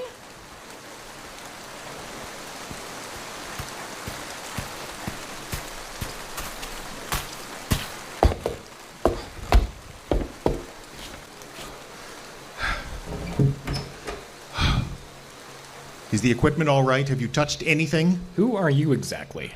This cabin is U.S. government property. That's right, it is. This equipment, it's all very delicate. You didn't touch it, did you? How'd you get in here? This cabin was locked. Drill. Beg pardon? She removed the padlock with the power drill. That is unlawful entry. This cabin is U.S. government I'm with the Park Service. She's with Celtron Cellular. We're here so we can finish the tower out there. Who are you exactly? The tower's going to be finished? Answer the question. Who are you? Please, I beg you. You can't finish that tower. You know, I'd be a lot more willing to listen to you if you just answer his question. What? His question. Who are you? Oh, yes, I see. I can see that. James Constantine. I'm with the Park Service. Really? Well, was, anyway. This cabin is my research station. We've been working out of here for 5 years. We? What? Oh, yes, I see. Well, no, it's just me now. There were several of us originally, though. Project Kickstand, it was called. Never heard of it. We were funded through the Defense Department. And I suppose it was very top secret, and you're actually James Bond? Who? That's it. David, this guy's nuts. Get on your sat phone and tell them that there's a hermit up here causing trouble. You have a sat phone? Don't use it. You can't. You need to calm down or we're going to restrain you. We are? We are. And I'm not climbing the tower tomorrow with some crazy person looking to sabotage it. Don't you think that's a little bit harsh? We're building a tower in the middle of the woods. That always gets some people bent out of shape, and I don't want to be 60 feet up when this nut job decides to go full Unabomber. No, I'd never do that. You say that now. All right, everyone just calm down. James, was it? Call me Jim. All right, Jim, you know why we're up here. Why are you here? Oh, I'm continuing my research. And this cabin is your lab? Was, yes, but the equipment was causing, well, issues. I switched to a remote observation post where I could keep an eye on things and make notes. I only came here because I saw the smoke just before the rain, and I thought someone had broken in. Remote observation post? Yes, it's a cave about a half-mile west. You live there? I work there, yes. Why not live in this cabin? The temptation to use the technology would be do great. It's much better this way. All right, I have a question. Why try and scare us just now? What? Stomping around on the deck, growling like an animal, pretending to be Bigfoot or whatever. You were trying to get rid of us, right? What's she talking about? We heard something outside earlier. She thinks it was you. Did it sound large, like a bear? Yeah. Oh, God. Bar that door. Hey, calm down. No, you don't understand. A rift must have opened. We have to get that door barred right in...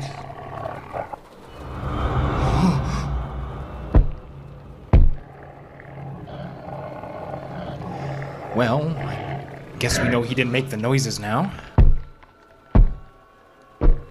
We need to be silent now. Nobody make a sound until dawn.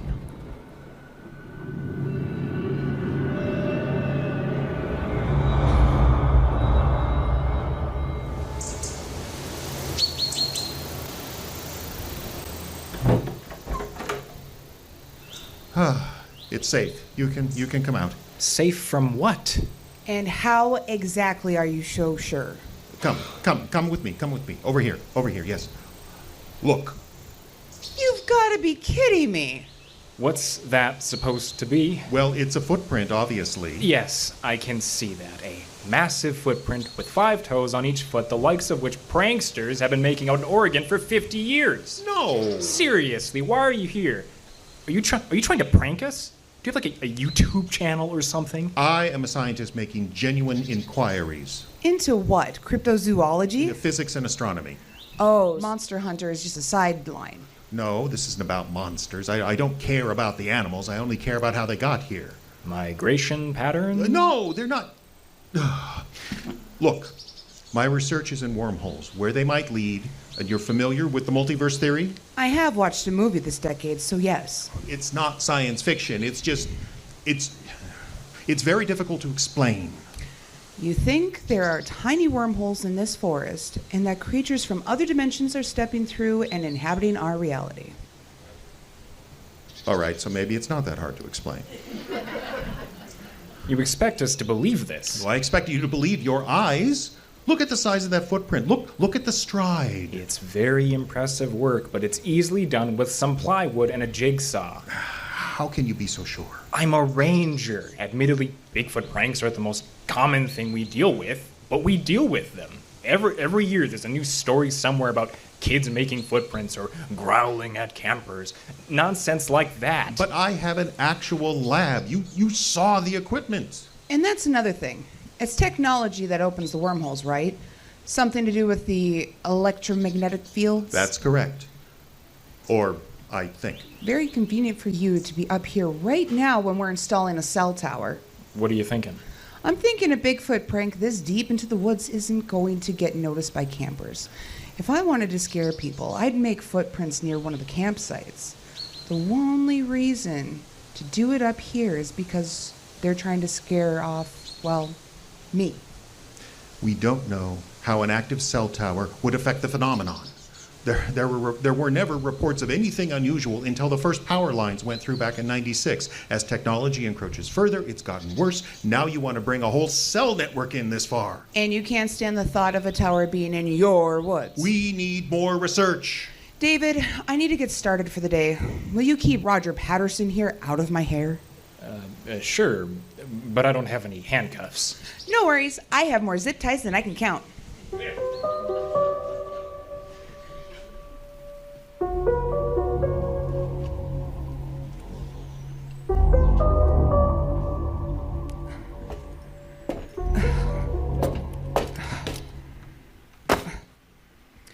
Okay, that's day 1. How's it look up there?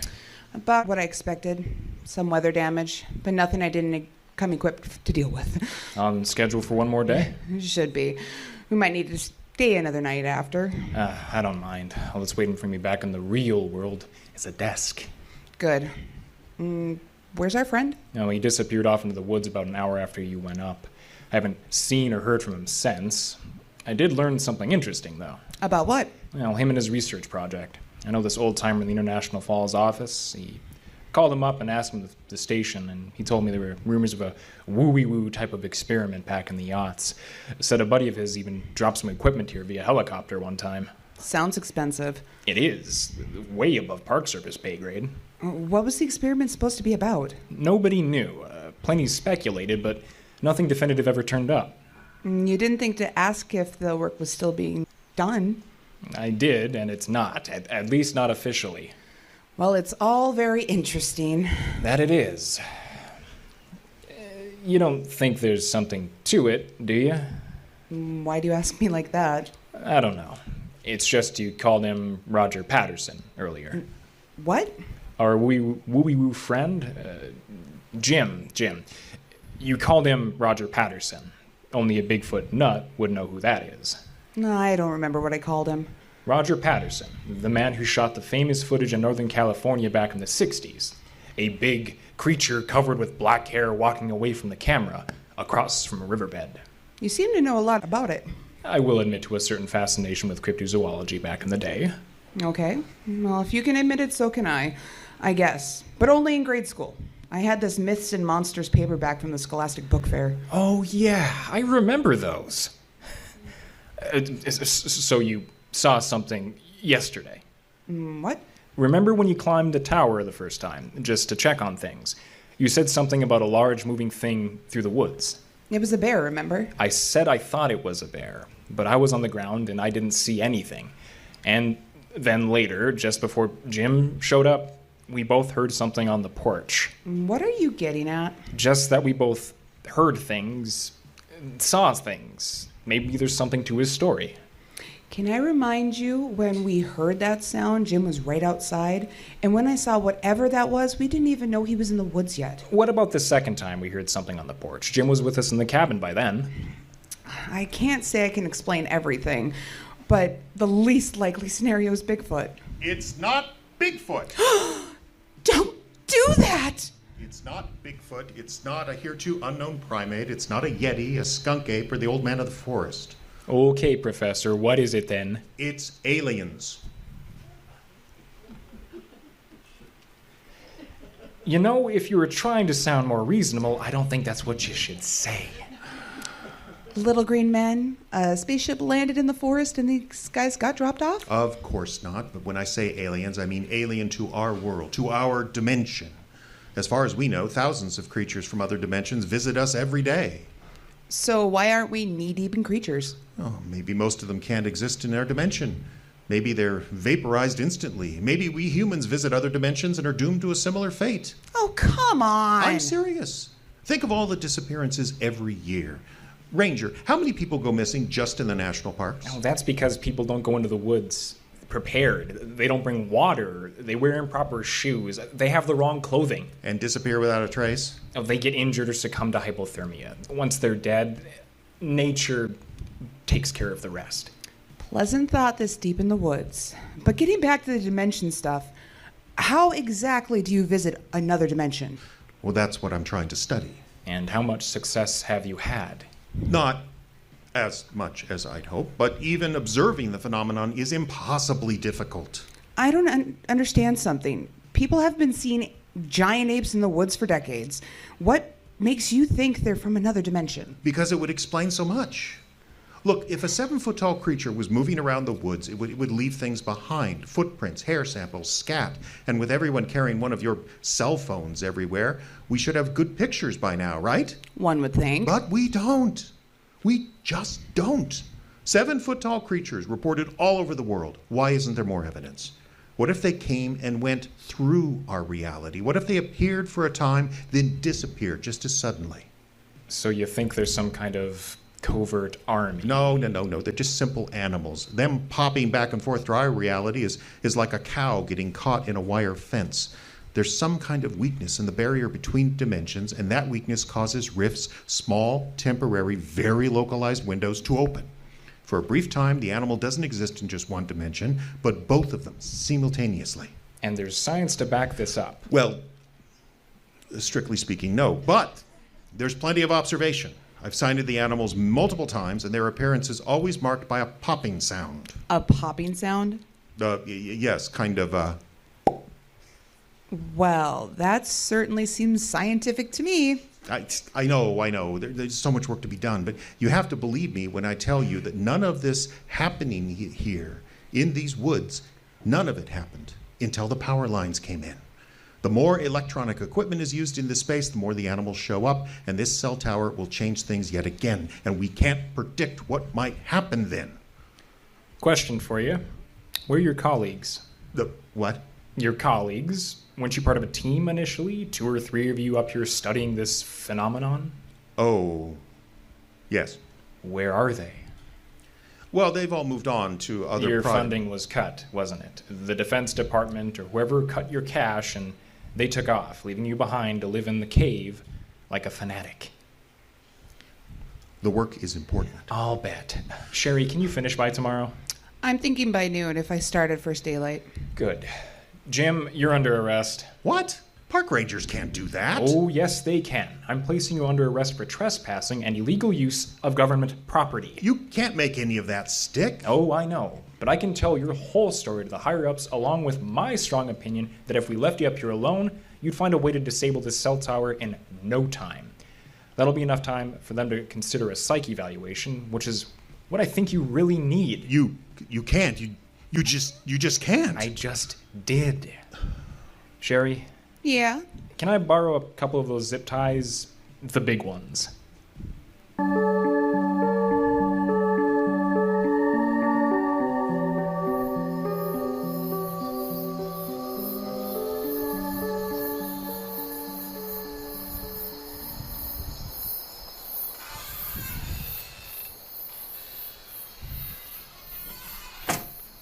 Hey, mind if I join you?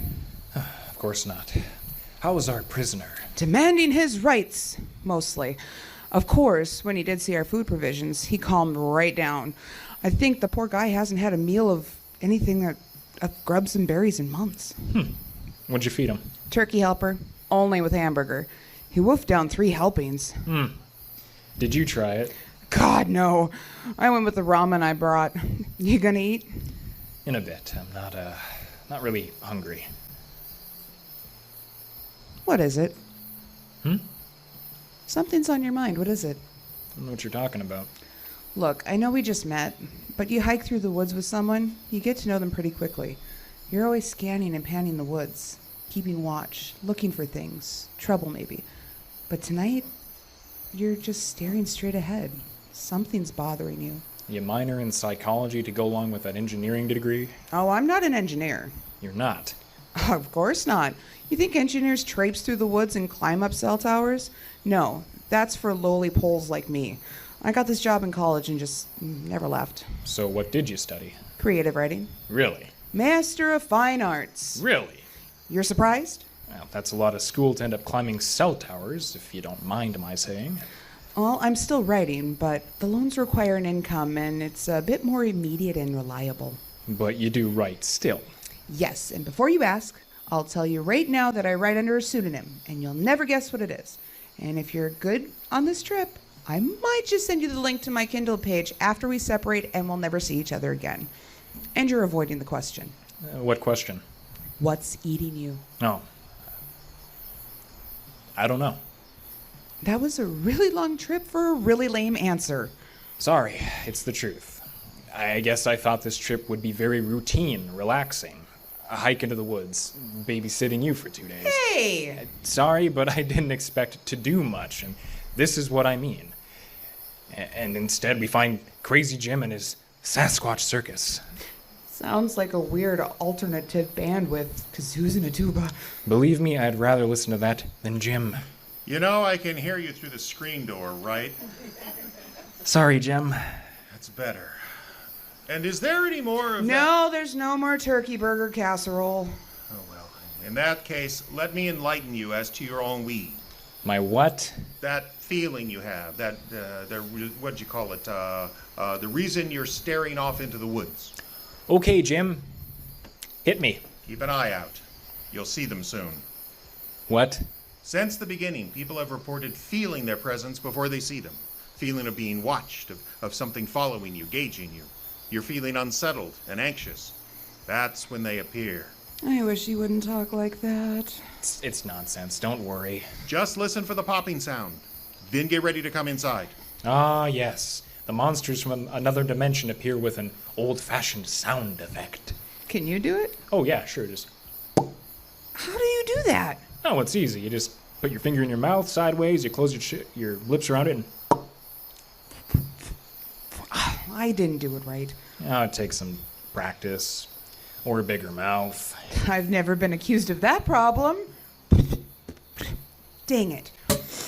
Hey, that sounded cool. How'd you do that? I didn't.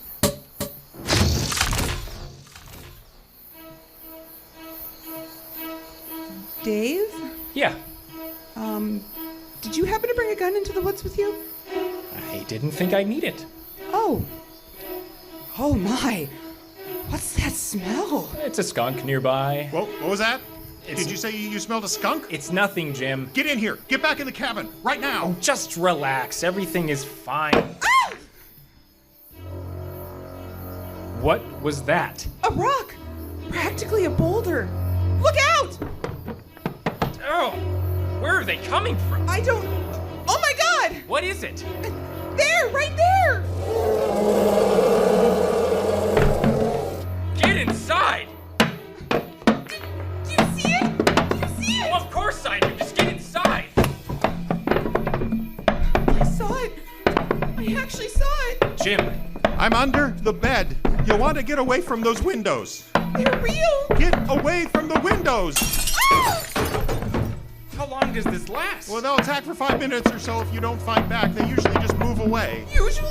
Well, like I said, it's unclear how long they can stay in our dimension, or if they're in any pain while they're here.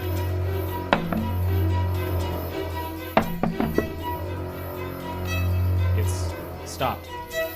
All right, we don't move for the night. We have to. We don't move for the night, understand? You don't know what they're capable of.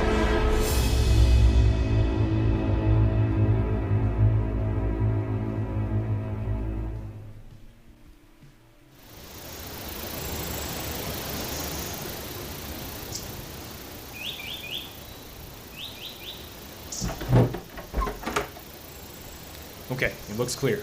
Are you packed? Yes, all ready to go. How about you, Jim? Do you need anything? I refuse to go with you.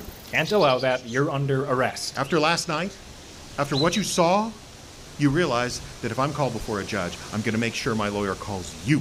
Then you'll have to either commit perjury or admit what happened last night, to what you saw last night. We'll cross that bridge when we come to it. Sherry, what else do you have to do? One last test of the solar panels, and then send the word to the network. How long before that tower goes online? They usually have to do a test or two on their end. 5 minutes, maybe less. We're going to die in these woods. Now hang on a minute. The thing will go live and the rifts will open and whatever comes through will be angry and murderous because they're always angry and murderous and we won't be far enough away to avoid them. We're going to die here. There is one other way. Yes? Well, we start hiking now. We get back to the truck and drive to the visitor center. There's service there. I could just phone in that the work was completed and the tower will go live after we're out of the woods. You hypocrite! Now, wait a minute. You both still want to pretend this isn't happening?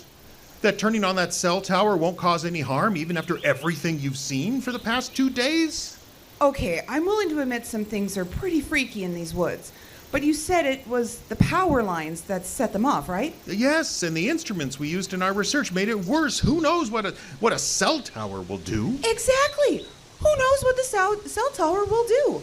You don't know if it's going to make things worse. It can improve things. There's no logical reason There's to think no logical reason for any of this, period. Jim, I don't know what's really going on. You've been studying this for years, and even you don't seem to know what's going on. If we turn on the power and it causes more problems, David and I will help get the right authorities on board to study it, okay? If it's a bad, well, then we'll get national security involved. Better we study it here away from people than anywhere else, right? That was always my intent. A rift opening in a populated area could be disastrous. All right, then it's agreed. We hike out, then make the call. David? Okay, I agree, but you have to agree to come quietly. It's too dangerous. We don't know what that tower will do. But you agree to come quietly, right? No. Hey! Jim, no! Wow, he's fast. It's always the wiry ones.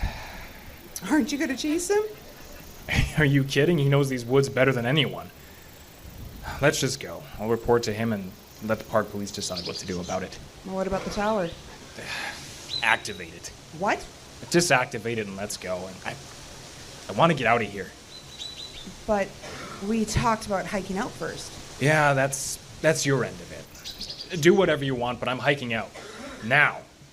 David? David! Wait! Wait!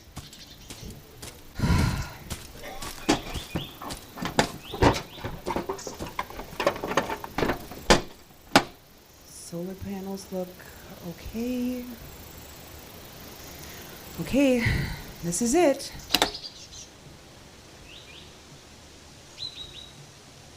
Okay.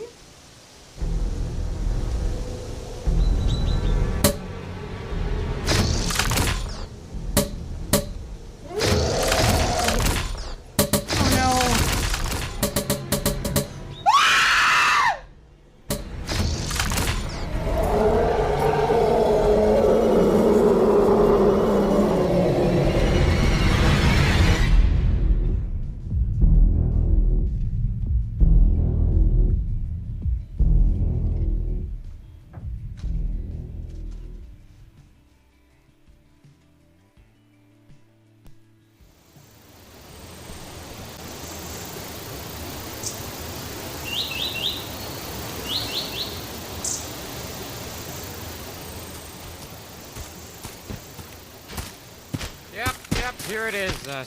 See, I told you. Never doubted you. Sure you didn't. Wow, the tower looks...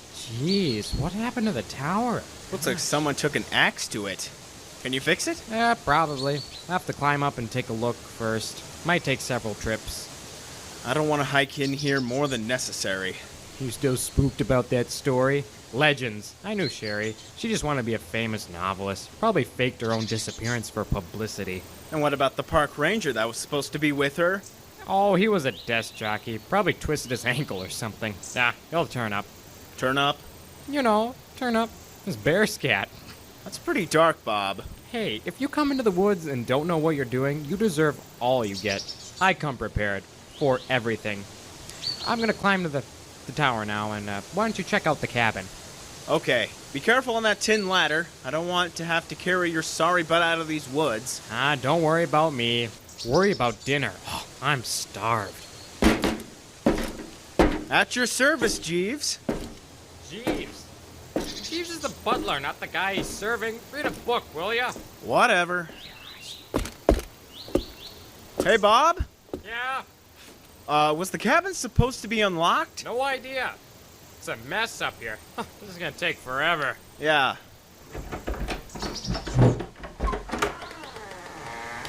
Man, stinks in here. What? What?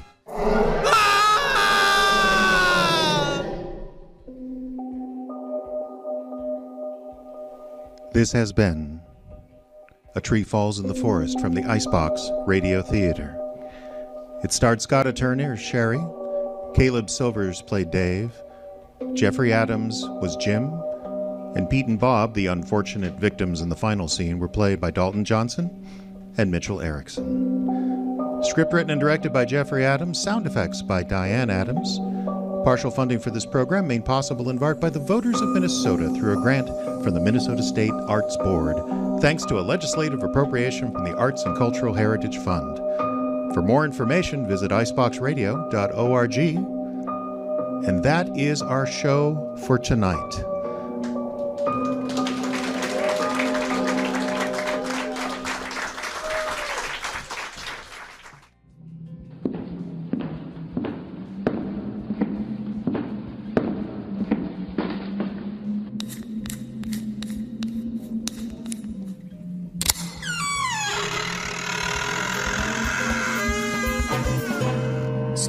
Sisters Mysteries on Icebox Radio. Oh, I'm gonna feel this practice tomorrow. We feel every practice. I like to think of the bruises as badges of honor. You know, my ex-husband wanted me to take up golf once. I didn't like it. Too physical. So what does he think about you joining Derby? I said ex-husband. I don't really care what he thinks. Uh-huh. But my new boyfriend thinks it's awesome. Uh-huh. I don't think you need a boyfriend right now, Missy. Both of us need ice, and lots of it. Well, I'm meeting Trevor for a beer first. You want to come? Third wheel's not my thing. And I'm serious, you need to get some ice on that hip. First things first. You gonna be here Thursday? I wouldn't miss it. See ya.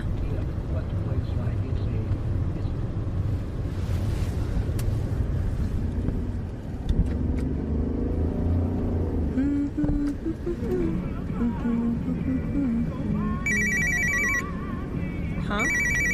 Don't recognize this number. Hello? Hello there, Lotta. Who is this? Isn't this Lotta Rage, the rollers derby star? What? Who is this? Oh, just a friend. Well, friend, would you mind telling me who you are? I don't recognize this number. What's in a name? It's not important. I think it is. No, you don't. What? You don't think names are important. Well, you won't in a second anyway. And why's that? Because you're coming up to the top of Anderson Hill and I cut your brake lines. You what? Too bad it's so icy tonight. Who is this? What did you do? Hang on, Lotta. I'll see you in a minute.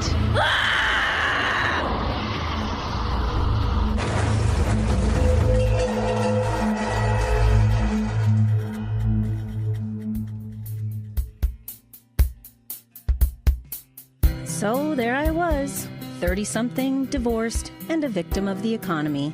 So I did what any independent, self-respecting woman would do after being laid off from the job she'd put 10 years into. I ran home to Mother. That would be plenty traumatic for most women, but my mother is something else. Melody, come and get your wheat germ before the organic honey congeals. Or should I say some time else? The 60s to be exact. But Mom stays active, running the local newspaper. The Nutcase, Volume 1, Issue 1. Dateline, Icebox.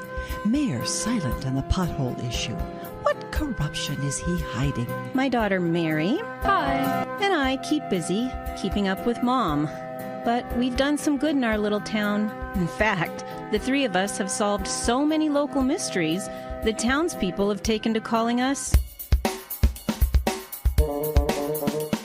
The Scoop Sisters in color. Starring Karen Schickel as Mel, Victoria Olsen as Jasmine, and Sean Barr as Sam. Special guest star Ayla McIntosh as Missy. Tonight's episode, Circle of Fear.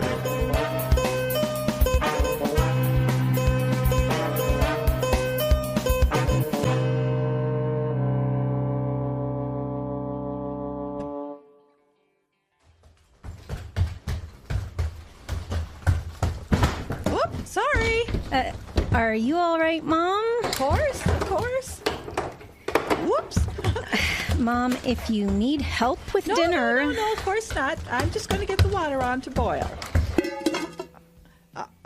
Dinner might be a little late. Mm-hmm. Seems to me you can either cook dinner or break in your new skates, but not both. Oh, nonsense. We have these beautiful hardwood floors. Why not take advantage? Because cooking spaghetti should not involve a concussion. That's why. But that's what the helmet's for. And besides, roller derby is a contact sport. I better get used to some bumps and bruises. Yeah. Why do you want to do this again? Oh, get with the program, Mel. It's the latest thing. And it's good exercise and empowering besides. Well, it reminds me of that ladies' bow hunting group you joined back in the 80s, and you remember how that ended. No one got hurt. Everyone got arrested. You convinced them to strip naked and cover themselves with war paint. And it was very empowering. It was mortifying. That pervert took pictures of you at the McDonald's drive-thru. I just thank God the internet wasn't working back then. Oh, those pictures are online. You just go to Google Images, turn your safe search options to anarchy. Mom! Well, yes, dear. Just promise me you won't convince the Derby team to skate naked, okay? I promise nothing. Think of the bruises. Oh, the bow hunting group was far worse than that. Think of the ticks. And have you given any more thought to the story? I'm trying to run a newspaper, Mom. We can't run a feature on every hobby you pick up. This is a very good story, and you know it. Trendy, photogenic, and it practically writes itself. One-time junk sport makes comeback with local housewives and students. It's great. Well, we'll see.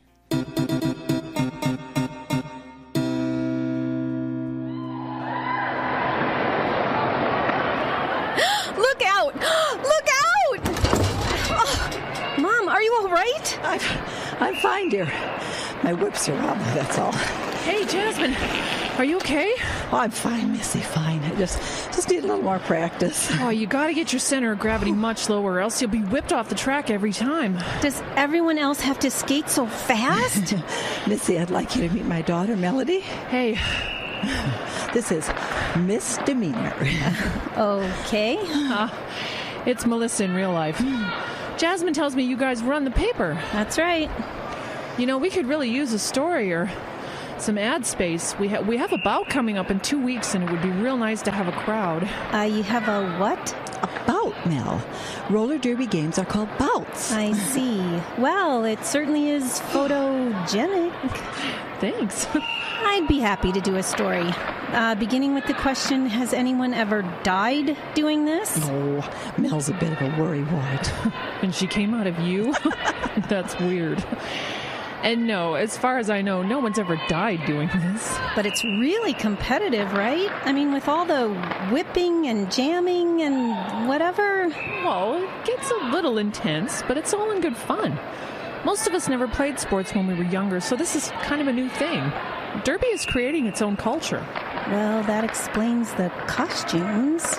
Uniforms. And yes, when it first started in the bigger cities, Derby seemed to attract theatrical, geeky types. You get a bunch of girls like that together, they're bound to look at their helmets and their knee pads as a craft project, and it just sort of grew from there.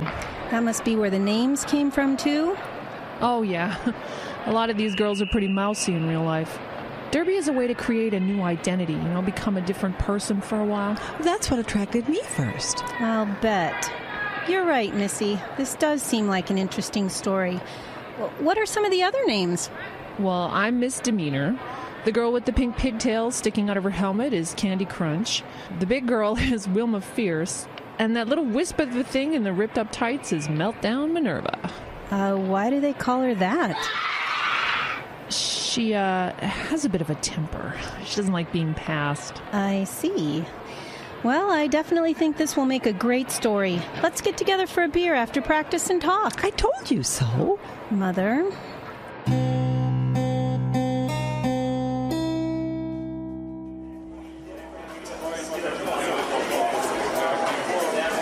Lot of gumption. Good, that's good. If we could get back to the interview. I'm sorry, Mel. Your mother's enthusiasm is infectious. I must be immune. A lot of what she says doesn't bother me anymore.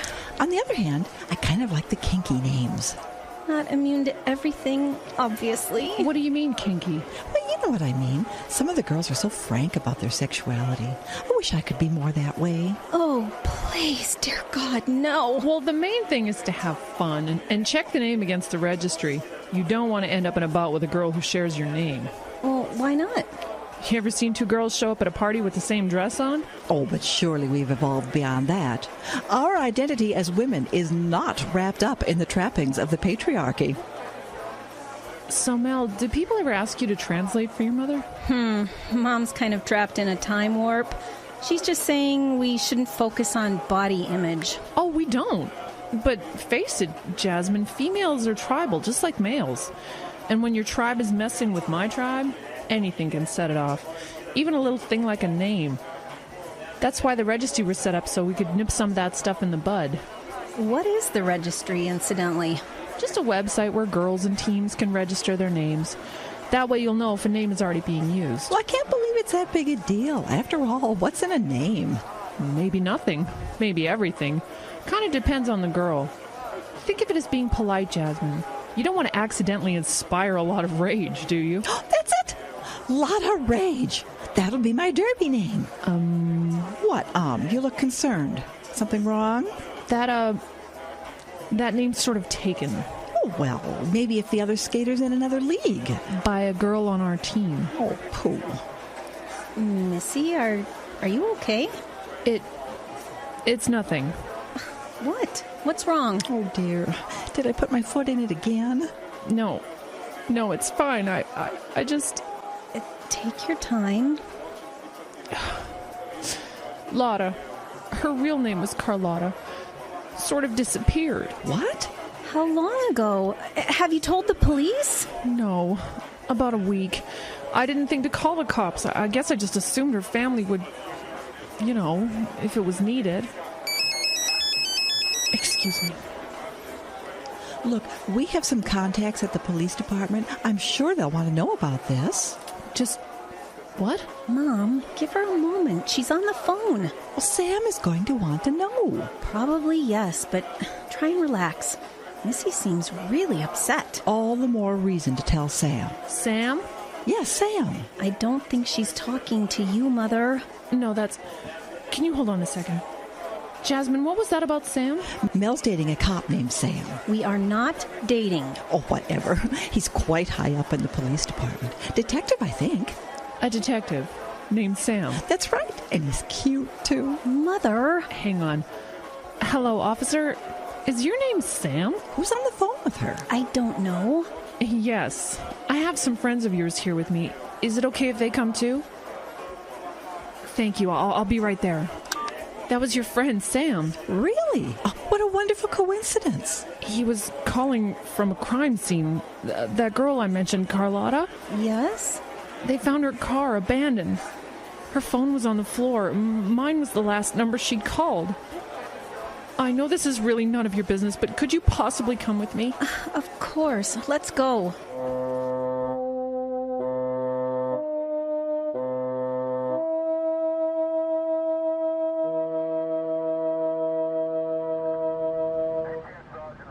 And the last time you saw her was exactly a week ago? Yes. We have derby on Tuesdays and Thursdays from 8 to 9. Last time I saw her was after Tuesday's practice. So the car was just abandoned? We guess. The neighbor here called to complain about a car parked in front of his house the past few days. When we got here, we found... Sam, what is it? What? Is something wrong?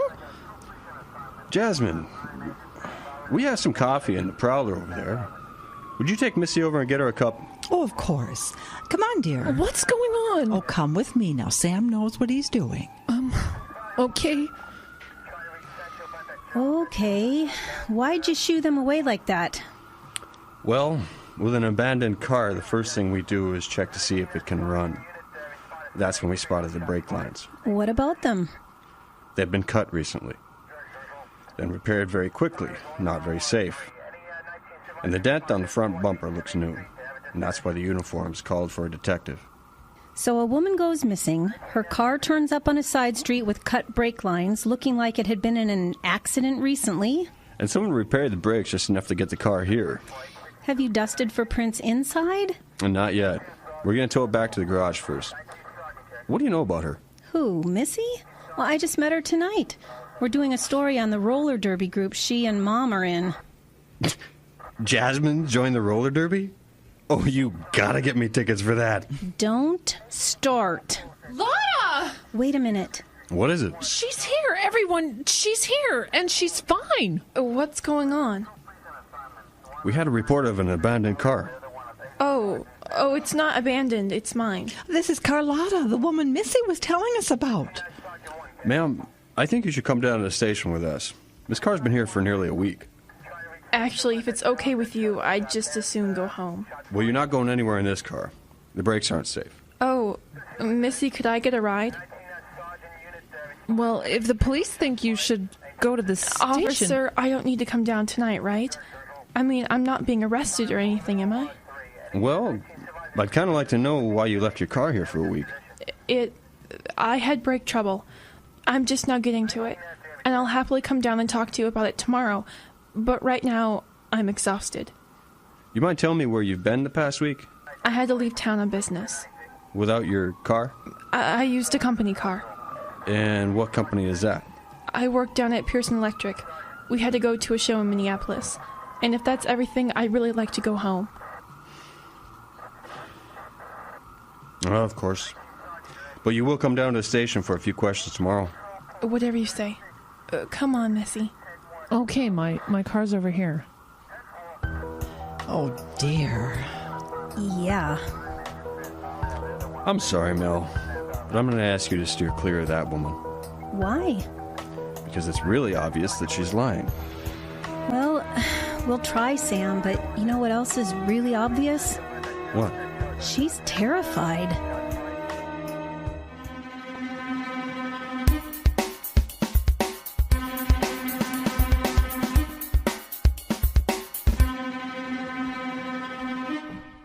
Shoot! What? What's wrong? Missy won't talk to me, and I can't even get an address for that Lotta woman. Her name is Carlotta, and we should give her some time. She didn't turn up at the station to talk to Sam. I'm telling you, Mom, something was up with that woman. Did Sam find her? I don't know. He's pulling the police business line again and won't tell me anything. Sometimes I just want to get that man's throat right in my hands. Mel? Well, I do. Sorry. Well, I think you need to chill out. Why exactly are you so timid on this story? Timid? What do you mean? Usually you're the one jumping off cliffs into the fog, but this time it's almost like you want me to leave it alone. Ooh, jumping off cliffs into the fog? I'm going to write that down. Mother, what? What? What's up with you, what? Why aren't you pursuing this story? Well, I guess I'm just feeling sorry for Carlotta. And, all right, I want her name. What? Carla was Lotta Rage, and I want her name. So I guess I'm not exactly sure I want her to come back to the team. Mother! Well, I'm not proud of it, but I earned that name. Have you seen these bruises? Mother, pull your sweatpants back up. Please. I have been working my tail off for this team, and I like that name. So I guess I'm not as impartial about the story as you are. Besides, if she was really in deep trouble, don't you think Sam would have had her arrested or something? She didn't break any laws except for a parking violation. He can't arrest people just because they act suspicious. I'll get it. Mother, pants! Oh, right. Sorry. Hello, Missy. Jasmine, thank God you're here. I have to warn you. Warn her about what? Oh, Mel, you're here too. Good. What's going on? Carlotta left town. Oh, that's a shame. Mother? Jasmine, did you register your derby name on the website, Lotta Rage? Well, I know Carlotta had it first and everything, but I... Did you? Fine, yes. We have to get out of here. What? We have to get out of here right now. My family has a cabin up in Canada. We can go there for a couple of days and figure out what to do. What? What's going on? No time to explain. We just have to... What is it? That car going by. It's them. Ooh. The Bentley sisters. Oh, from the Derby? Hi, girls! Don't wave. Don't even move. All right. What's this all about? Jasmine, trust me. You have to get out of town right now or those women are going to kill you.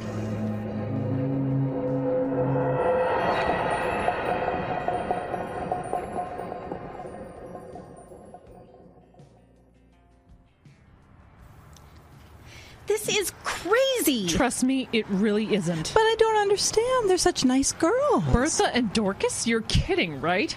Well, they seem like they could be nice girls, potentially. We don't have time to talk. We have to get out of the country. All right, hold it. This just officially became ridiculous.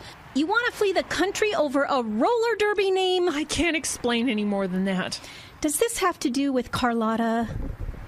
Missy? I promised her. Promised who?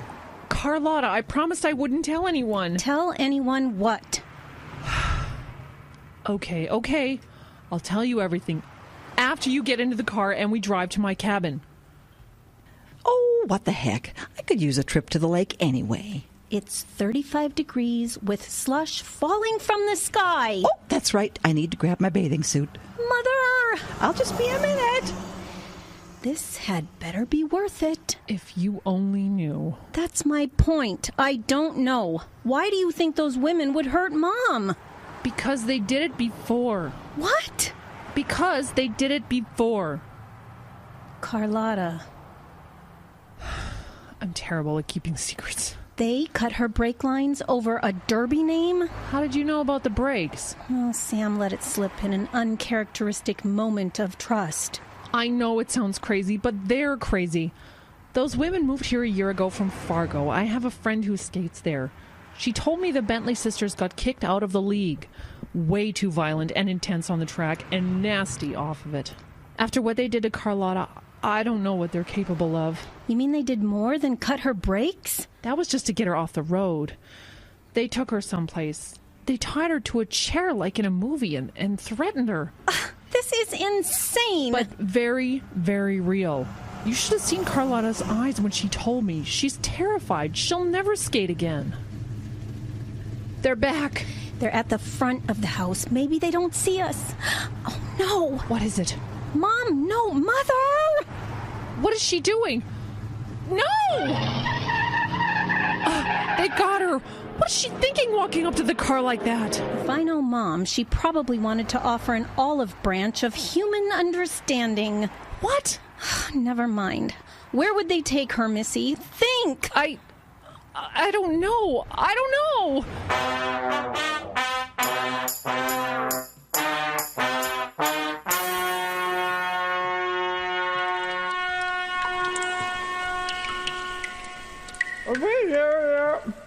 Dee Dee, take the bag off her head and take out the gag. Okay, Bertie, wherever you say. Oh, girls, what was that? We had to gag you. Well, of course you had to gag me. I know how this works. But what was it that you gagged me with? You really don't want to know. Let me just say, we ain't done laundry since the last derby practice. Oh, you're right. I don't think I want to know. So, you like the derby? Oh, yes, very much. It's very empowering. Empowering, I like that. You like that, Dee Dee? Skate, smash, crunch, yeah. Powerating, yeah. Yeah, Dee Dee likes it too. In fact, both of us like the derby a whole lot. Well, that's nice. You might even say it's our reason for living. Oh, well, that's... See, it started in Fargo about 3 years ago. At the time, my sister and I were kind of at loose ends. I was just out of the Air Force, and Dee Dee had a dead-end job in tech support. The first thing is always make sure your new Exxon 409G programmable coffee pot is plugged in. We know, Dee Dee, we know. Well, you'll be surprised how many people ain't got it plugged in. Let me talk, Dee, please. Okay, Bertie, but I'm just saying. Right. Okay. They didn't plug it in. Right. I got it. Where was I? Loose ends? Right, loose ends. You ever been at loose ends, Jasmine? Oh, yes. From 1983 to 1997. Oh, it was a wonderful time of exploration. Demoralizing, that's what it was. Demoralizing. Right. Without morals. Dispiriting even. Right. Let me talk now. Okay. Now, where was I?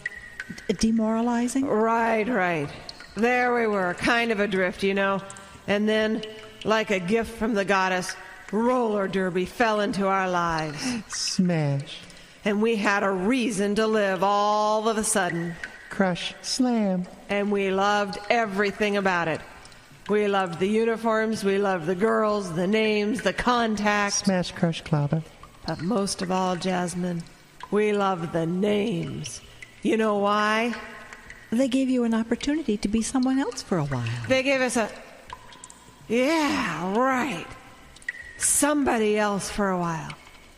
In real life, I'm just some mechanic, rank of tech sergeant waiting on my next call-up. But on that track, I become another person. I become a force of nature, descending upon my enemies like a Valkyrie, deciding who lives and who dies. Clobber. Oh, my. You bet, oh, my. So, Bertha? Yes, Jasmine? I am very interested in all this, but couldn't we talk over a cup of coffee or something?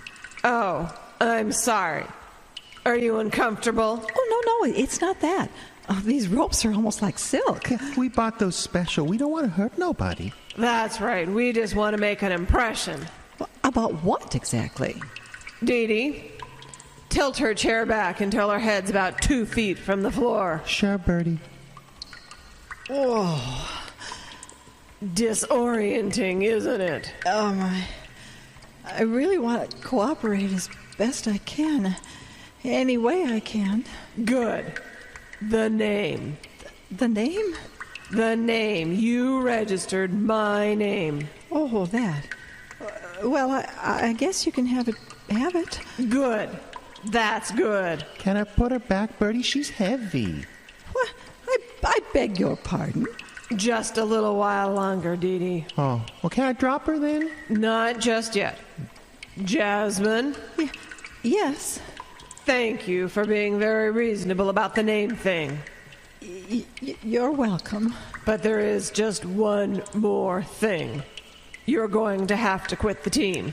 Well, I don't think that's very fair. And leave town. What? Now, don't go getting all uppity. Dee Dee, put me upright. Okay. Don't you do nothing of the kind, Dee Dee. Okay. Dee Dee, put me upright this instant, or I will find your room and kill and eat every stuffed animal you own. What? Hey, you ain't in any position to threaten no one. With ketchup, Dorcas. Do you understand? Every one of your friends gone with ketchup. How's she know about Mr. Whiskers, Bertie? She doesn't, Dee Dee. She's just bluffing. But she said she'd find him. And I will, and he'll be delicious. She's just bluffing. Delicious. I don't know. She looks like you get when you get one of your ideas. She look, what's that word? Evil. All right, Jasmine. You're tied to a chair. You got no right to upset Dee Dee this way. We are in control here. You just told me to leave town. You. Some mechanic from Fargo telling me, who's lived here her whole life, who raised a daughter here, that I'm the one that's going to leave? Let's just take it easy. You are so lucky I'm tied to this chair because it's the only thing that's keeping me from sending you back to Fargo in a very small can. Bertie, she ain't nice like the other one. Let's let her go. We can't let her go. You're gonna let me go. Jasmine? This is my town. You're telling me to leave my own town? Bertie, she's scaring me. Dee Dee, untie me. What should I do? Tilt her backwards again. With ketchup, Dorcas. I'm not going near this one, Bertie. She seems so nice, but now, look at her. I think it's an act. That's what I think. I skated with you for a month already, Jasmine. You've been nothing but sweet and nice. You expect me to believe you're really a monster? You don't believe it? Look at yourselves. Didn't Derby make you more aggressive? More in touch with your masculine side, so to speak? Well, I guess. I don't... Well, you started out pretty rough and tough, but for me, this is all new. I don't know how aggressive I can be. I don't know how deep that well goes. Bertie, she's scaring me. In fact, I think I'm going to break this chair, then take this rope and strangle you both. Oh, make her stop. Jasmine, you're upsetting Dee Dee. You can't break that chair. Oh, here I go. Ha! See? You can't break it. No, but I can distract you. Distract me from what? Freeze! Police! Get your hands in the air! From the sound of the police car pulling up in front of this building. Oh.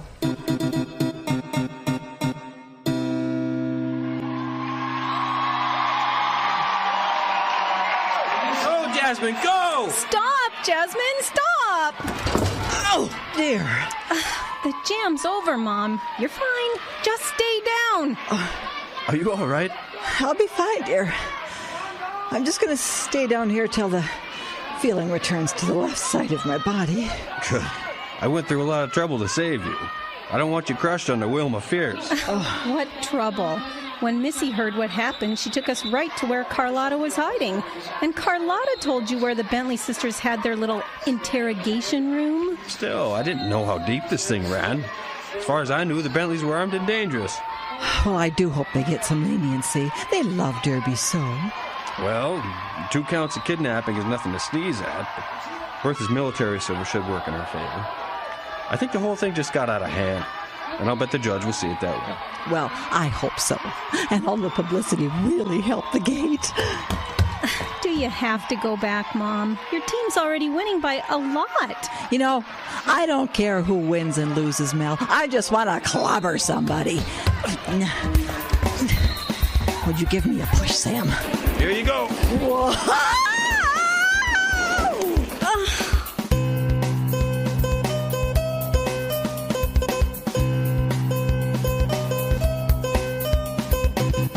The Scoop Sisters, in color. Tonight's episode's Circle of Fear was written and directed by Jeffrey Adams. Starring Rachel Adams as Lotta. Ayla McIntosh played Missy. Sean Barr was Sam. Diane Adams portrayed Bertha Bentley, with Jeffrey Adams as her lovely sister, Dee Dee. And featuring Karen Schickel as Mel, and Victoria Olsen as Jasmine. Sound effects by Dave Irwin, with some assistance from the Freesound Project at freesound.org. This program copyright 2012 by the Icebox Radio Theater, all rights reserved. On the web at iceboxradio.org.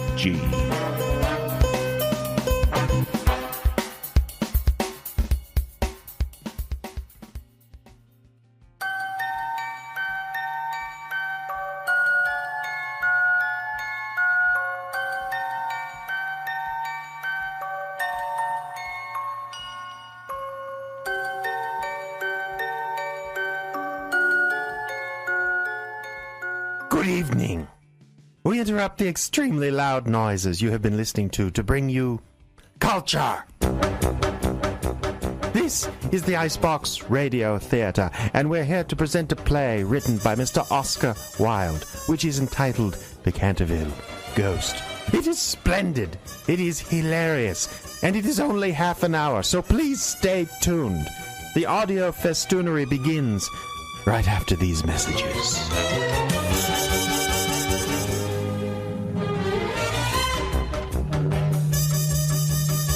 When Mr. Hiram B. Otis, the American minister to England, bought Canterville Chase, everyone told him he was doing a very foolish thing, as there was no doubt the place was indeed haunted.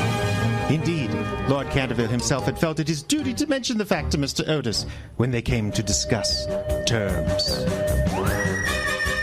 As I told you, Mr. Otis, we have not lived in the place in quite some years. Yes, I've been wondering about that, Lord Canterville. From my inspection of Canterville Chase, I'd say it's in remarkably beautiful condition, and in good repair, too. Oh, indeed, it is all you say and more, too. Make no mistake, you're getting a fine bargain. You see, we have not cared to live in the place since my grand-aunt, the Dowager Duchess of Bolton, was frightened into a fit. A fit, you say? Yes, a fit, and a bad one at that. I feel I should tell you this before you sign the papers. I don't quite see the connection, my lord. It happened some years ago. My grand-aunt was dressing for dinner. Suddenly she was frozen to the spot. 2 skeleton hands were placed on her shoulders. Oh, come now. Surely you don't expect me to believe that. It's the truth. The ghost has been seen by several living members of my family. Launder Canterville, for example, often got very little sleep because of the mysterious noises that came from the corridor and the library. The library, eh? Nothing like an intellectual ghost, I say. It's all well and good to joke about it, but you've probably never encountered a ghost. I come from a country where we don't believe in ghosts. Whether or not you believe it, it is your own concern, Mr. Otis. But it does exist. It has been well known for over 3 centuries, and one peculiar thing, it generally makes its appearance just before the death of any member of our family. Well, for that matter, so does our family doctor. But there's no such thing as a ghost. As I say, I feel it's only fair to warn you. Thank you for your trouble, Lord Canterville, but it doesn't change my mind. I still want to buy Canterville Chase. What of your family? Perhaps they may object? I feel certain that the ghost won't bother them. They're a very energetic and hearty group of individuals. In fact, they can handle any situation. Now, if you have the papers ready, I'll sign them and then bring you our check. If you don't mind a ghost in the house, it is all right. Only, you must remember, Mr. Otis, I warned you. A few weeks later, Mr. Otis and his family trained from London to Ascot, the nearest railway station to Canterville Chase. The Otises were a rather formidable family of individuals. Mrs. Lucy Otis, for example, had a magnificent constitution and a wonderful amount of animal spirits. Virginia, the daughter, was 15, lithe and lovely, and with a fine freedom in her eyes. Then there were the twins, aged 12, and christened Washington and Jefferson in a rash moment of parental patriotism. The twins were a bustling law unto themselves. As they drove from the station to Canterville Chase, the Otises were in fine spirits. It was a lovely July evening. As they entered the avenue of the Chase, however, the skies suddenly became overcast. Before they reached the house, some big drops of rain had fallen, and they were greeted by Mrs. Umney, the aged housekeeper, who had remained on. She led them to the library where tea had been laid out. This room affords a fine view of the east garden and the meadow. It was Lord Canterville's favourite place for spending a quiet hour. Well, very fine paneling, Mrs. Umney. And all those wonderful books. Thousands of them. Oh, this room's too dark, don't you think so, Jeff? Kind of spooky, I'd say, Wash. Over there by the fireplace, Mrs. Umney. I'm afraid something has been spilt on the floor. Yes, madam. Blood has been spilt on that spot. How horrid! I don't care for bloodstains in the library. It must be removed at once. It is the blood of Lady Eleanor de Canterville, who was murdered on that very spot by her own husband, Sir Simon de Canterville, in 1575. He wasn't very neat about it, I must say. Sir Simon survived her 9 years and disappeared suddenly under very mysterious circumstances. His body has never been discovered, but his guilty spirit still haunts the Chase. That bloodstain cannot be removed. A real ghost! Nonsense! I mean about that stain. I have something right here in my bag that will clean it up in no time. Pinkerton's Champion Stain Remover and Paragon Detergent. Watch closely. It can't be removed, Mrs. Otis. You don't know my mother, Mrs. Umney. If she says it can be removed, it can. A few brisk rubs, and off it comes. There you are, clean as a whistle. Oh. Miss Umney, she's fainted. Oh, here, boys, give me a hand with her. Oh, what a monstrous climate. I guess the old country's so overcrowded they haven't enough decent weather for everybody. Now, I've always been of the opinion that emigration is the only thing for England. Hiram, what can we do with a woman who faints? I'll put it down on her time card as a coffee break. She won't faint after that. She's coming too. Oh. Are you all right now, Mrs. Umney? Yes, all right now. But let me warn you, trouble is coming to this house. I have seen it. Things with my own eyes that would make anyone's hair stand on end. Many a night I have not closed my eyes for the awful things done here. Mother, it's back again. The blood stain on the library floor. Take the stain remover and wipe it off. But every time Wash and I clean it off, the stain is there again the next morning. Oh, nonsense. But it's the truth. Someone's playing a joke on us.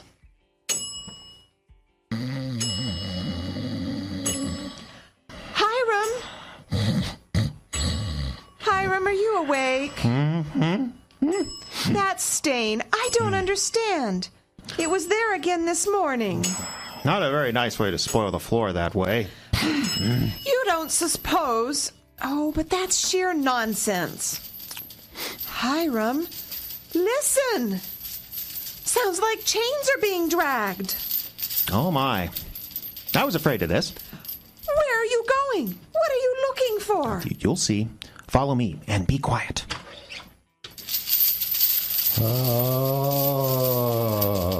Why, it's the Canterville ghost.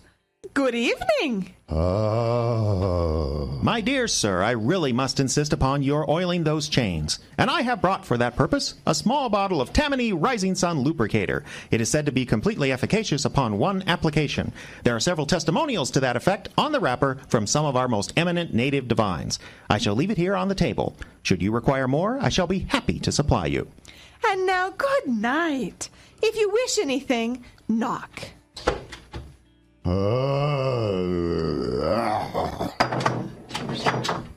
There he is, Jeff. Quick, come on.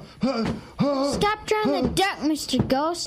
Sure, being hit with pillow shouldn't bother you. Not much, that is. Hold still. Hey, come back. Did you see that? He disappeared right through the wainscoting. He's a pretty poor sport. I can see the Canterville Ghost hasn't any sense of humor.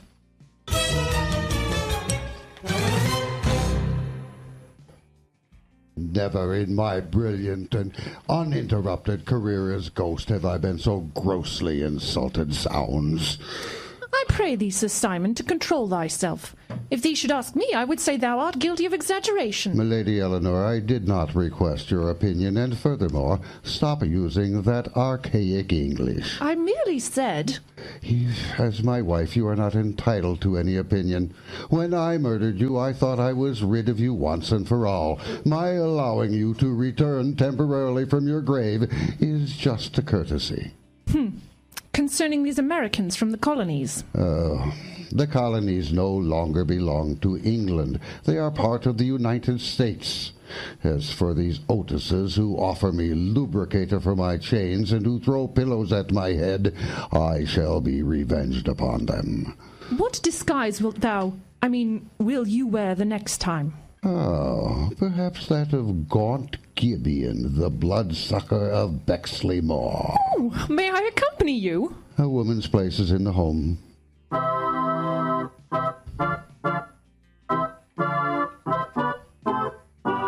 Can you see him? Yes, right by the head of the stairs. What's he doing? Trying to climb into that suit of armor. Let's get closer. Quiet as you can, Jeff. Look, the suit of armor fell over on him. Let's give it to him. Bee shooters, fire! You got him. Now it's my turn. What are you two doing out of bed? Look, the ghost. Mother, we're using our pea shooters on him.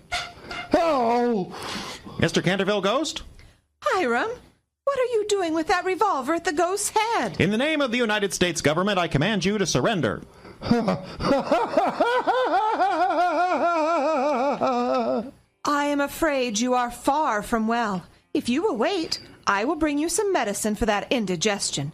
You will find it a most excellent remedy.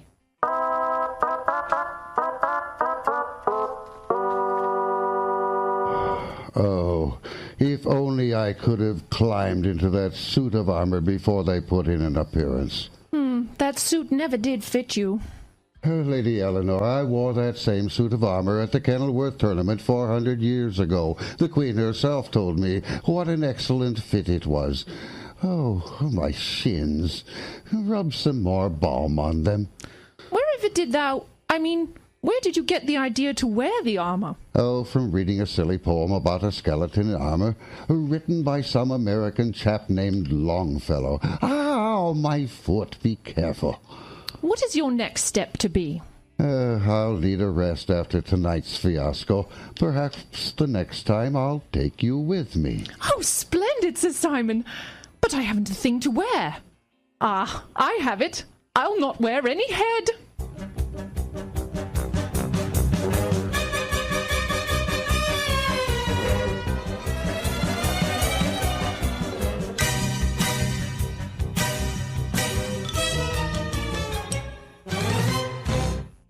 Now, you're quite sure you know what to do. I'm to go to Mr. and Mrs. Otis's room and gibber at them from the foot of the bed. And then I will go to the twins' bed and sit on their chests. And at the same time, I will stab myself 3 times in the throat. And what of the girl? Virginia? Why, she has never insulted me. A few hollow groans should do for her. Are we off? Not a sound out of you until the right moment. This must come as a grim surprise. Straight down the hallway. Sir Simon, look! Straight ahead! Oh! It's a ghost holding a sword. We must leave. I'm frightened. Oh, you're quite right. One moment. That ghost has no right to be here. He's trespassing. Trespassing or not, I refuse to stand here. You stay while I upbraid this intruder. Sir, whoever you may be, I demand you explain your presence. Well, sir, speak. Don't go any closer, Sir Simon. I shall. Speak, or I shall seize you, sir. Very well, come here. Why, it's... Not a ghost. Just a white curtain, a squash, and a sweeping brush. That placard on its chest. I mean, on the curtain.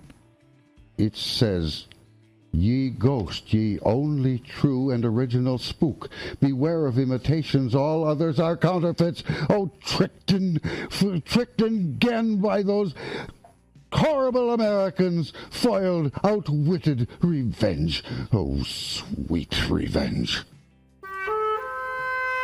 I wish she'd show up. Wash, let's go back to bed. Wait just another few minutes. All right. You got everything ready? I think I hear something. Listen. Let him have it, Jeff. Here goes. Don't like being hit with a pillow, huh? Stand back, Jeff. Oh! Nothing like a nice cold pail of water to cool off a ghost.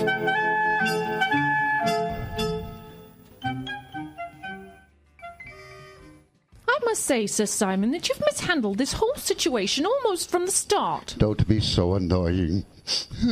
Oh, that water they tossed on me has given me a miserable cold. Oh, I wish you could go to Mrs. Otis's medicine chest and see if she has any cold pills. I wouldn't dream of stirring from this cell. Getting chased by those awful Americans. I certainly am sorry I ever came back. Then go back to your grave. That is what I intend on doing. I've had enough of this mortal life to know when it is time to leave. And if you will heed my advice, I advise you to do the same. I shall remain. You will rue it, mark me. Revenge. Revenge is what I seek. I shall drive them from this house once and for all. Then have it and be done. I'm leaving, and happy I am at my decision. And where I come from, I shall be able once again to revert to a type of speech that is normal. Thee may continue alone. Dost thou understand me, me lord and late husband? I dost.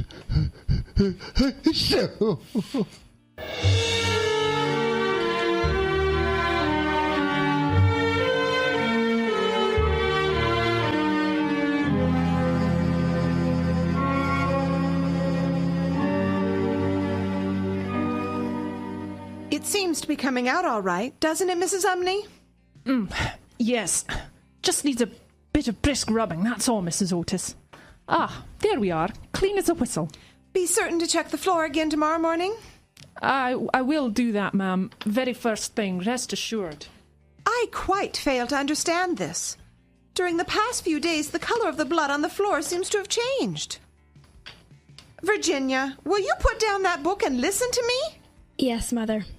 Haven't you noticed? One day the stain was dull red, the next vermilion. Yesterday it was purple, and today it was a bright emerald green. I never did hear of emerald green blood. Did you, dear? Oh, Mother, don't fool about it. I don't think it is humorous at all. Well, I certainly do. Have you seen him lately? The ghost? Yes. No. Not a sound out of him. You know, my bottle of Rising Sun lubricator is missing. I have an idea Mr. Ghost has taken it and is using it to oil his chains. He might have left a note thanking me. You're being ridiculous. No, just to the point. By the way, we're going riding this afternoon. Do you want to join us? No, I believe I'll stay here and read. If you change your mind, let me know. I'll have the groom saddle your horse.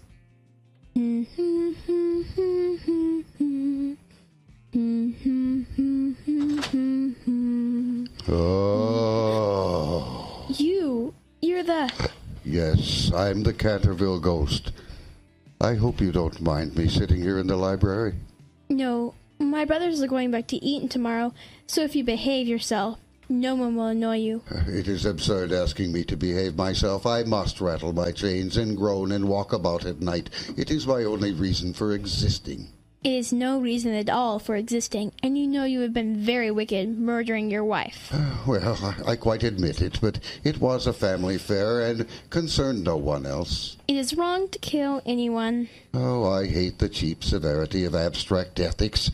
My wife was very plain, never had my ruffs properly starched, and she was a bad cook. That is not a proper way to talk. Ah, yes, that's all over. However, I don't think it was very nice of her brothers to starve me to death, even though I did kill her. Oh, Sir Simon, are you hungry? Let me fix you a sandwich. No, thank you. I never eat now. It is very kind of you. Huh. You are much nicer than the rest of your horrid, rude, vulgar, dishonest family. It is you who are rude and horrid and vulgar.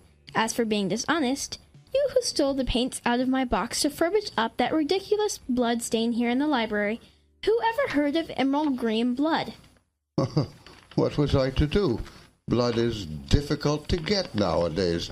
As for color, that's a matter of taste. The Cantervilles have blue blood, for instance. The best thing for you to do is to emigrate. Emigrate? My father will be only too happy to give you free passage. But isn't there a heavy duty on spirits of every kind? True, but my father knows all of the custom officers. There are many Americans who would pay any amount of money to have a real live family ghost. I don't think I should like America. I suppose because we have no curiosities. No curiosities? You have your manners. Good evening. I will ask Papa to get the twins an extra week's holiday. Oh, please don't go, Miss Virginia. I am so lonely, so unhappy, and I really don't know what to do. I want to go to sleep and cannot. That is quite absurd. Sleeping isn't difficult. I have not slept for over 300 years, and I am so tired. Poor ghost. Have you no place where you can sleep? Far away beyond the pine woods there is a little garden. There the grass grows long and deep. There are the great white stars of the hemlock flowers. There the nightingale sings all night, and the cold crystal moon looks down, and the yew tree spreads out its giant arms over the sleepers. You mean the garden of death? Yes, death. Death must be so beautiful. To lie in the soft brown earth and listen to silence, to have no yesterday and no tomorrow, to forget time, to forgive life, to be at peace. You can help me. How? You can open for me the portals of Death's house, for kindness and love are with you, and they are stronger than death. Have you ever read the old prophecy on the library window? Oh, often. I know it quite well. When a golden girl can win, prayer from out the lips of sin, when the barren almond bears, and the little child gives away its tears, then shall all the house be still, and peace come to Canterville. But I don't know what they mean. They mean that you must weep with me for my sins, because I have no tears, and pray with me, because I have no faith. Then perhaps the angel of death will have mercy on me. I will ask the angel of death to have mercy on you.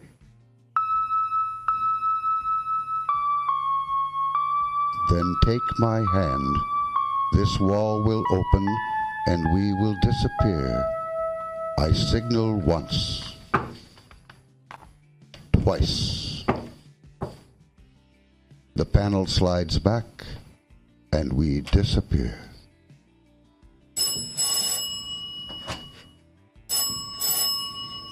take it. Hello? This is Mr. Otis. Oh, yes, Inspector. And news? I see. Thank you. And keep in touch with me, please. Good night. That was the local police. Any word?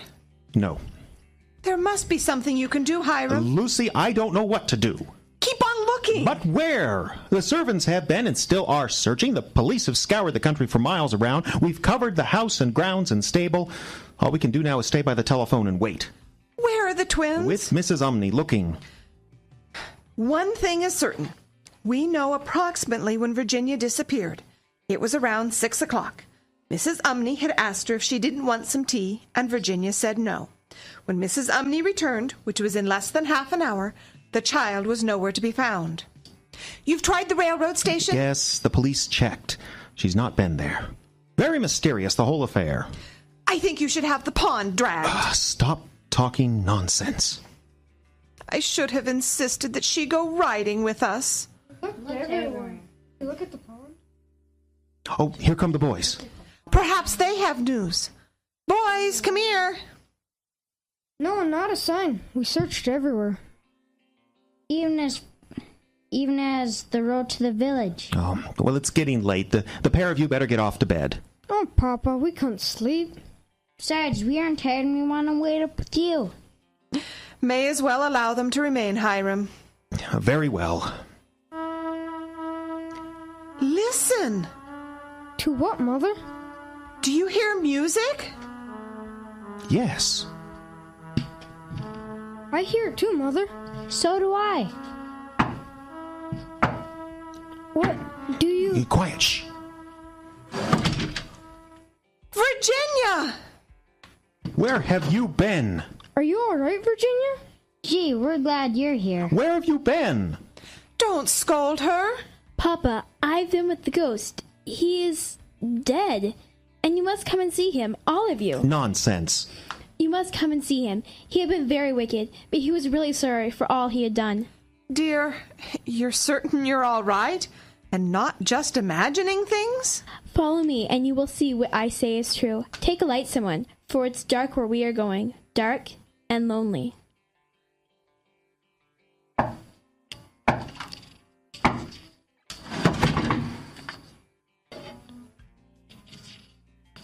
Golly, it's certainly damp down here. Jeff, hold your light up higher. What is this place anyhow, Virginia? A secret corridor. Here we are. Someone help me swing this door open. Oh, here, I'll do it. Here we go. There we are. It's a cell. Musty smelling. Look, over there in the corner. Oh, now it's only a skeleton. It's our ghost, Sir Simon. What are you trying to tell us? That skeleton is our ghost. Look, he's chained to the floor. Suppose you explain all this, daughter. The ghost, Sir Simon, murdered his wife, the Lady Eleanor. Her brothers, upon learning of it, overpowered him. They took him here and chained him to the floor. That plate and cup lying there? What do they signify? They held water and food carefully placed out of his reach. And that many died of hunger and thirst? Yes. What an awful way to die. A tragedy. He was wicked then. He asked me to see that his remains are buried in the family graveyard. What happened to him this afternoon? He repented. Sounds mysterious to me. Never again will he haunt this place. Look, just outside of this grated window, that old withered almond tree has blossomed. I can see the flowers quite plainly in the moonlight. The Lord has forgiven him. Poor Sir Simon, I owe him a great deal. He made me see what life is, and what death signifies, and why love is stronger than both. This has been the Icebox Radio Theater's production of The Canterville Ghost by Oscar Wilde. Our cast featured Diane Adams as Mrs. Otis, Jeffrey Adams as Mr. Otis, Ayla Nordstrom as Mrs. Umney and Lady Eleanor, Rachel Adams as Virginia, Walker Friend as Washington, Marco Griffith as Jefferson, and Neil Smith as your true and only spook. Stephen Adams as your engineer and Lord Canterville.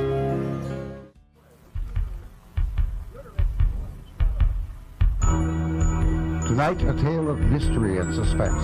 I can't believe we're finally here. Oh, believe it. One family's search for the idyllic home on the lake takes a dangerous turn. They're 20 feet. You mean they're getting closer? That's impossible. Sean, they're coming right at us. As the Icebox Radio Theater presents The Cabin Next Door, our play will begin right after this. Good evening. My name is Jeffrey Adams, and I'd like to welcome you to the first ever broadcast of the Icebox Radio Theater. We want to take this moment to thank KXBR station manager Bruce Christofferson, who provided airtime, broadcast facilities, and equipment, and his immeasurable talent and enthusiasm for this project. We hope that the IBRT can fulfill its promise and become a true theater of the air for our community. And now, on with the show.